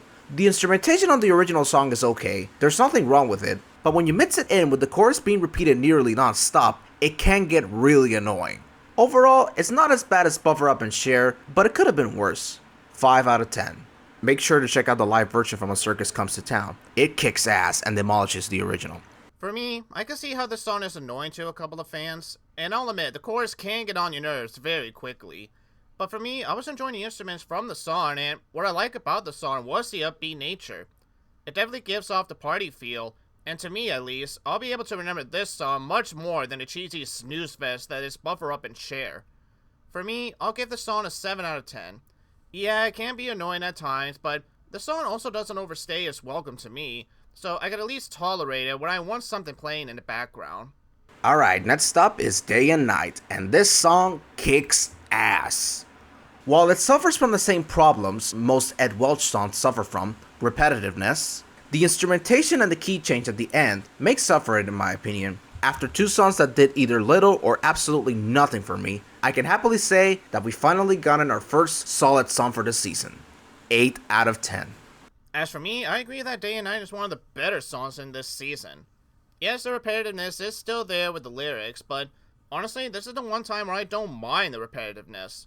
And I'm sure someone could come up with original lyrics to make the song slightly better, but honestly, I can't think of any other lyrics Ed could have used for this song.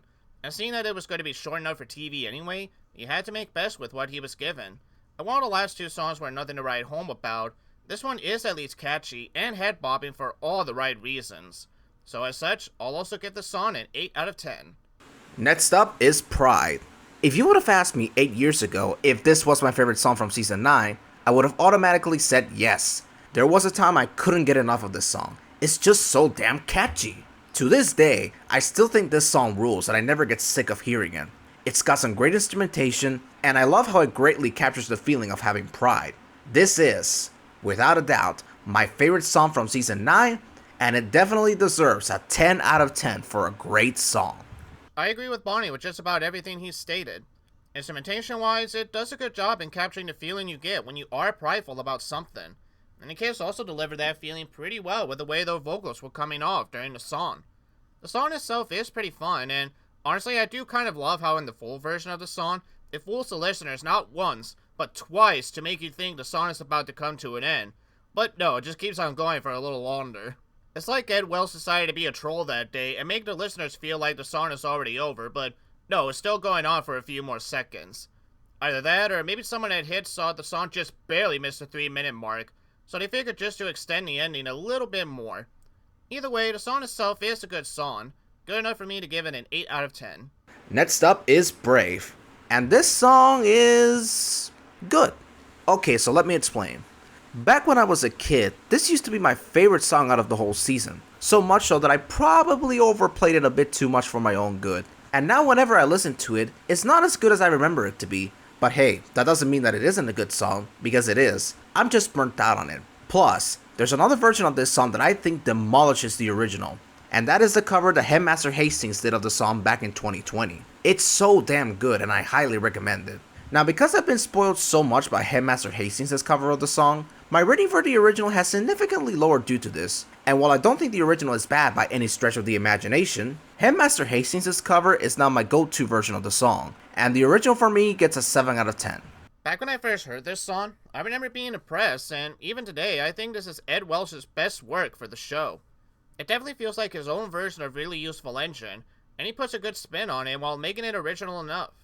Now, much like Barney, I too was also spoiled by Headmaster Hastings' version of this song. So much so that by the time I listened to the original version after so long, I too was a bit disappointed by it. But after a while, I still appreciate this song because, hey, if we didn't have it, then we wouldn't have had Headmaster Hastings' version to begin with. So I too will give this song a 7 out of 10. Oh man, next up is Togetherness, and this is the one song where I'm split on 50-50. On the one hand, this song kicks ass instrumentally, no question about it. And if you only listen to the song without the vocals, it's a kick-ass instrumental piece. What really kills the song for me are the lyrics and the vocals. Yet again, Welch really overused the lyrical repetitiveness just like he did with Buffer Up and Share, and it sucks just as hard as it did with that song.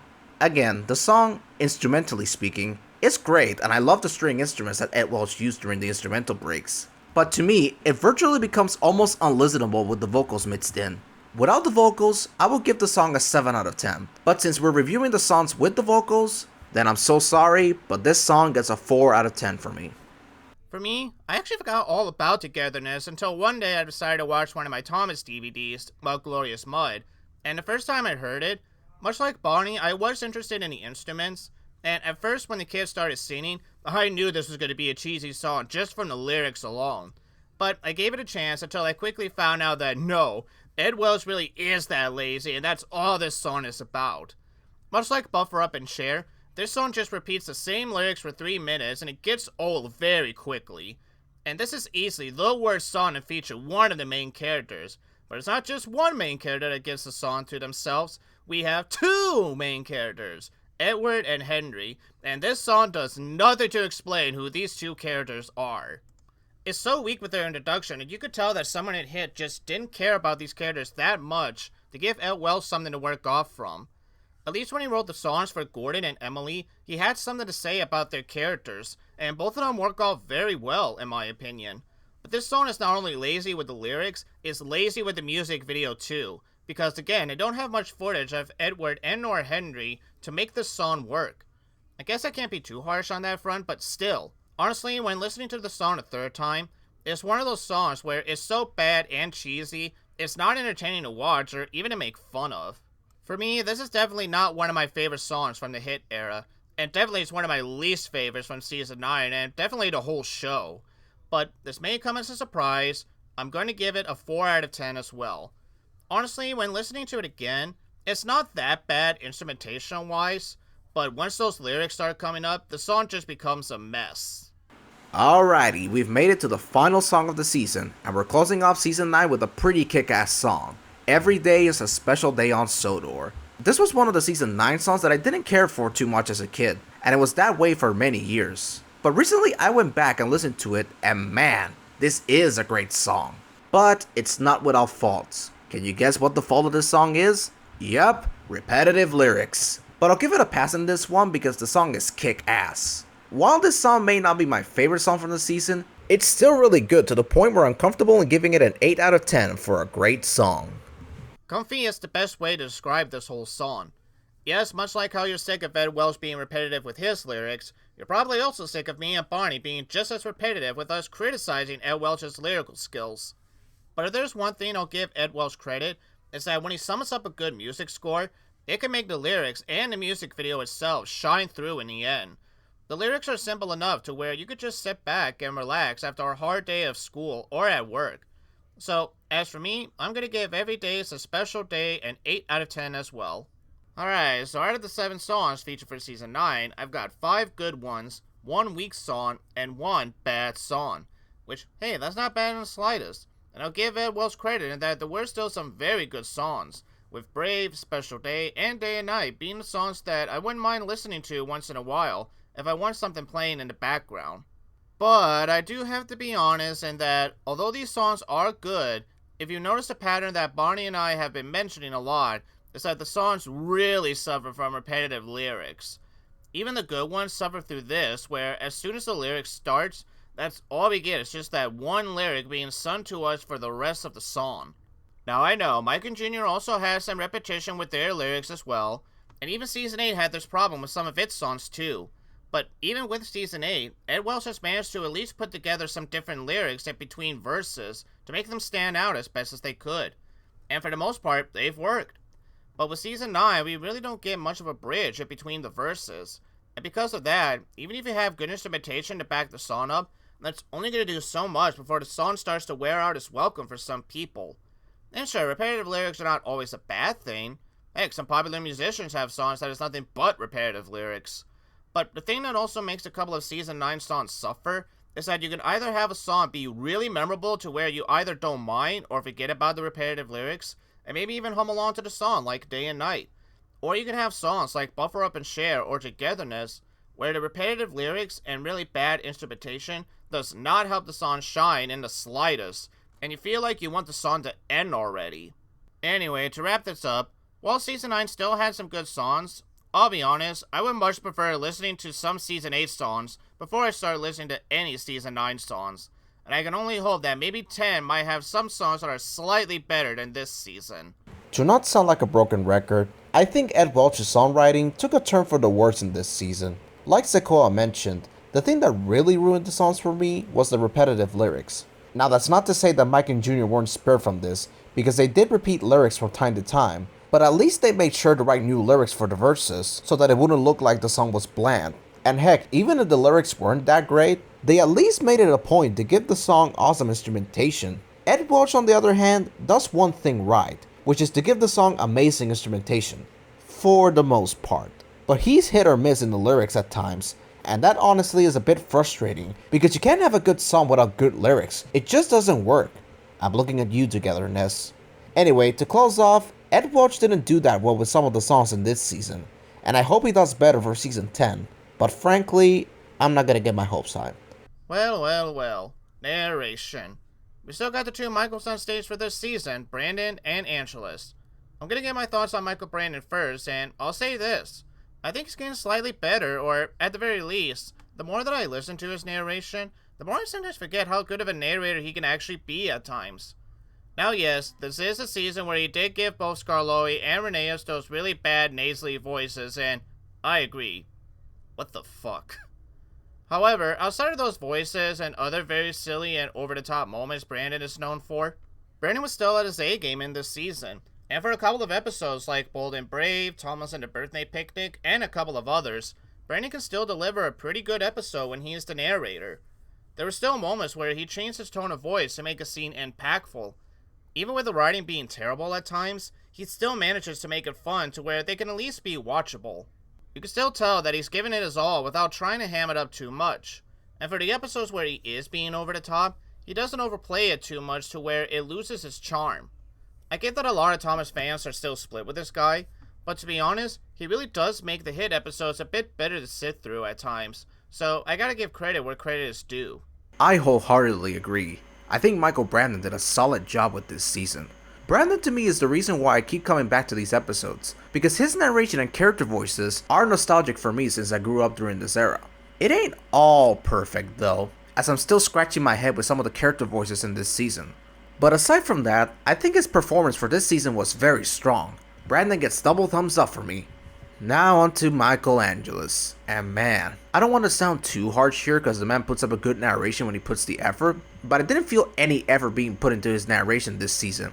Like seriously, he's just sitting in the recording booth, reading the script, giving the characters weak voices, aside from James and Percy, and well, he calls it a day. There's just no passion in his narration this season, and because of that, it makes certain episodes even more boring to watch. If I had to pick the episode he did the best narration on, it'd be Keeping Up with James, mainly because of James's voice. But aside from that, I'm sorry to say this, but Angelus' narration for this season blows hard. I'm going to keep my opinion short and sweet because everything that's said about Angelus from seasons 7 and 8 still applies for this season. But somehow I feel he's getting worse. Again, I'm not trying to bash this man too much, but much like how this season made me forget how good Robert's scoring can actually be for a show like Thomas, Angelus' narration for season 9, again, it's like comparing apples to oranges, when you go back in between seasons 3 and 6, and you can hear and feel the passion this man had for the show. So seeing Angelus going from this, The jet engine was rocketing Thomas up the track. Said Thomas. to this, He rolled up behind Thomas and went, boo. look, I get it, he's getting old at this point and just can't carry the show as much as he used to.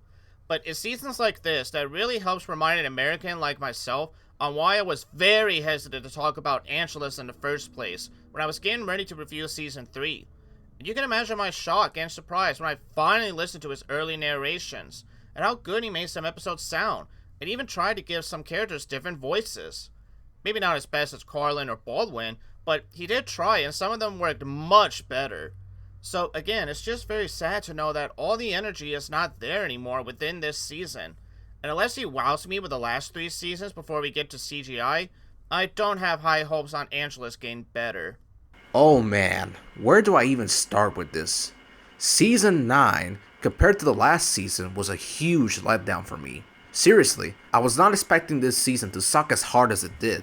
In fact, when we started production on this review, I was excited to revisit this season after so long. I had hoped that this season would be just as good, if not somewhat better than season 8. But I was wrong. Very wrong. As soon as we began our first watch through of the season, I feared that this season wasn't going to be as good as I remembered it to be. And turns out, I was right. Because no sooner we got done watching the season for the first time, I got completely burnt out for watching this season. And it took me about 4 months to finally get the urge to watch the season for the second time. Sadly, my thoughts on this season only got worse with the second and third watch, and that mostly had to do with those 8 failway episodes, and heck, even some of the good episodes in this season, because I gotta be honest, besides a few episodes that are truly great, most of the good episodes on this season aren't really that good, and if they had their good moments removed, then they would have easily been considered weak episodes in my opinion.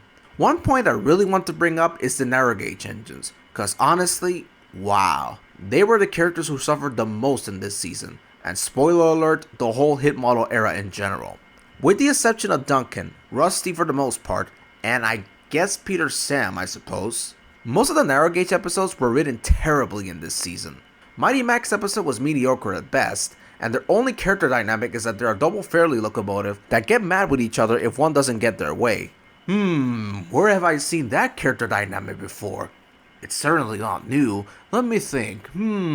Where have I seen this before? Then we have Rheneas, who went from being the determined Chad who saved the railway from closing all the way back in season 4's Gallant Old Engine, to acting like a little kid who doesn't want to share his toys with the other kids. Like, I'm sorry, what? This is not Rheneas. Then there's Skarloey, the worst one of them all. Now, to be fair, Skarloey's character had been declining since season 6, and while I can excuse how he was written in The Old Bridge, I can't excuse how he was written in this season. My god, how do you go from being the wisest and most intelligent engine on the whole railway to this? Whee! Puff Skarloey as he raced down the hill. Character writing at its worst. So, how does this season rank for me? As much as I didn't want to do this season for me has the sad honor of being the first failway season. I went into the second and third watch through thinking that this season would have gotten either a like good or a weak season rating, but I'm awfully shocked at how many failway episodes this season had. I can't say that I'm surprised though. The writing for this season was even worse than it was in season 8.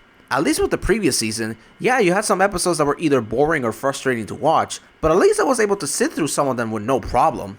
Whereas in this season, and I'm gonna use my bottom 5 picks for this explanation, most of these episodes were not only boring and frustrating, oh no, I'll even go as far as to call some of them outright insulting. When you have episodes where your main character does nothing but chase or look for a stupid plot device for either half or the entirety of an episode's runtime, then that doesn't work at all, because all you're doing is wasting your audience's time, and it makes your show not very fun to watch anymore.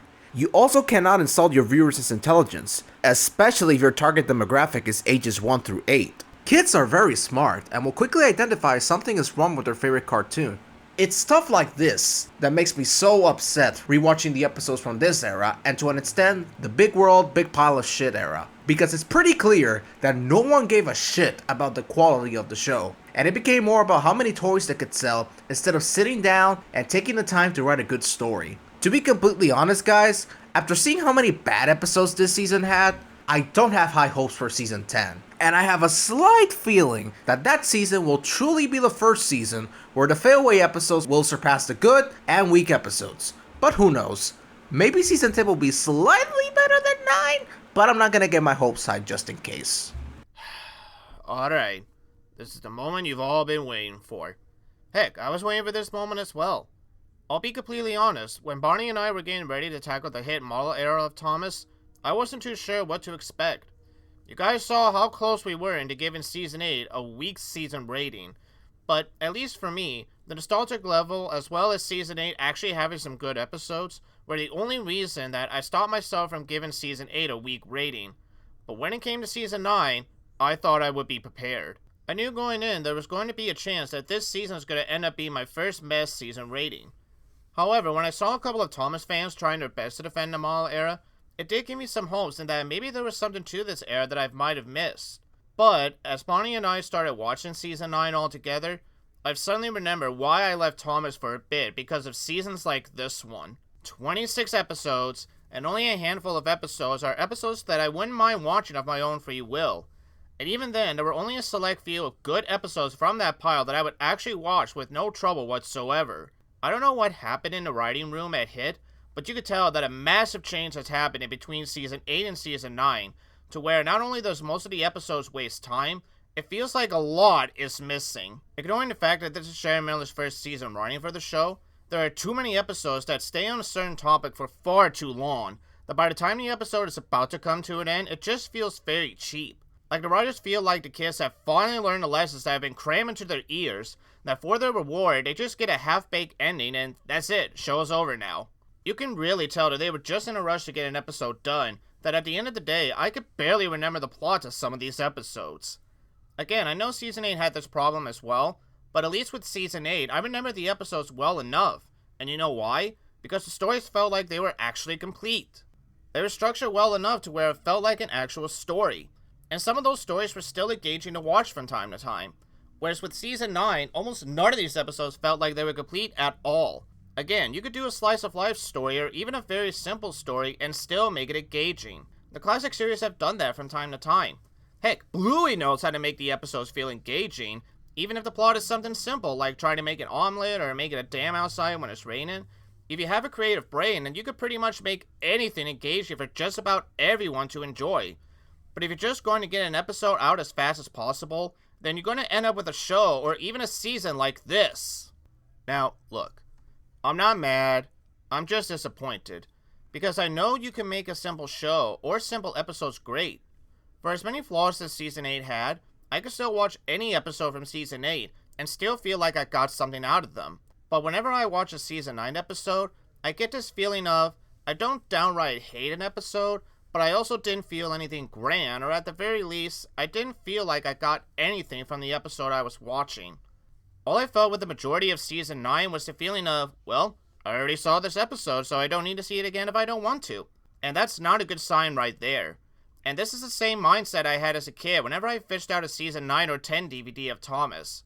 If you can make little kid me now want to watch a Marla era from the show, then you know something went wrong. I've rambled on enough, so where is Season 9 going to end up for me? This is Season 8 again for me, but while this season didn't really do anything to wow me or have that many memorable episodes for me to return to, I can safely say that there also weren't that many episodes either that I felt were so bad I never wanted to watch the show again. And most of the morals are just your standard morals you've seen on other kids shows, just done mediocrely. So, I'm going to give Season 9 my final rating of 4 out of 10, a very meh season. You really don't know how close I was into giving this a bad season rating. But as stated, while the other episodes are nothing to write home about, some are just pointless to begin with, at least I could say they're watchable. You see them once, and you don't have to see this season ever again, which, thank God for that. It's over at freaking last. Woohoo! Go away, Season 9. We don't want to see your face for a good long while. This season was a chore to review, and it really shows. Man, I was not expecting this season to make me feel the way I'm feeling right now. I knew it wasn't going to be that good, but I didn't expect it to be like this. Now I'm going to be even more curious to see what Season 10 has in store, because that's the season I truly stopped watching Thomas for a while. And honestly, even just thinking about the episodes coming up, I am both interested and even worried this is going to keep getting worse from here. But at least we'll have you guys along for the ride. And as always, if you do disagree with the final rating for these episodes and Season 9 as a whole, that's perfectly fine. We want to thank you guys for being very patient with us and waiting until this season came out at last with the way that it did. Are there any closing thoughts you want to give, Bonnie? Nope, not much. I'd just like to say that I pray and beg that Season 10 treats us better than 9. That's all. Well, here's the hoping. Alright, well, I think we should wrap up this video. We want to thank all of you viewers for the support you've been given to the channel, and we want to thank all of you once again for being as patient as we work on these Thomas season reviews. If you enjoyed these season reviews, don't forget to hit that like button and subscribe for some more season reviews of Thomas, and hopefully other TV shows in the near future. Also, if you guys love the Railway series, make sure to check out our Thomas podcast, The Really Useful Podcast, where we go through every book of the Railway series, and hopefully soon we'll be entering the Christopher Audrey era. And if you guys like music, Barney and I will still be covering the Wiggles and other popular bands coming up real soon. So anyway, I think this will do it for this season review. This is Sakura Diesel with my good pal, Bonnie, also known as Old Teapot 7, saying thank you for watching, and we'll see you in the next video or season review or whatever might happen next. But until then, take care everybody, and we'll see you guys real soon.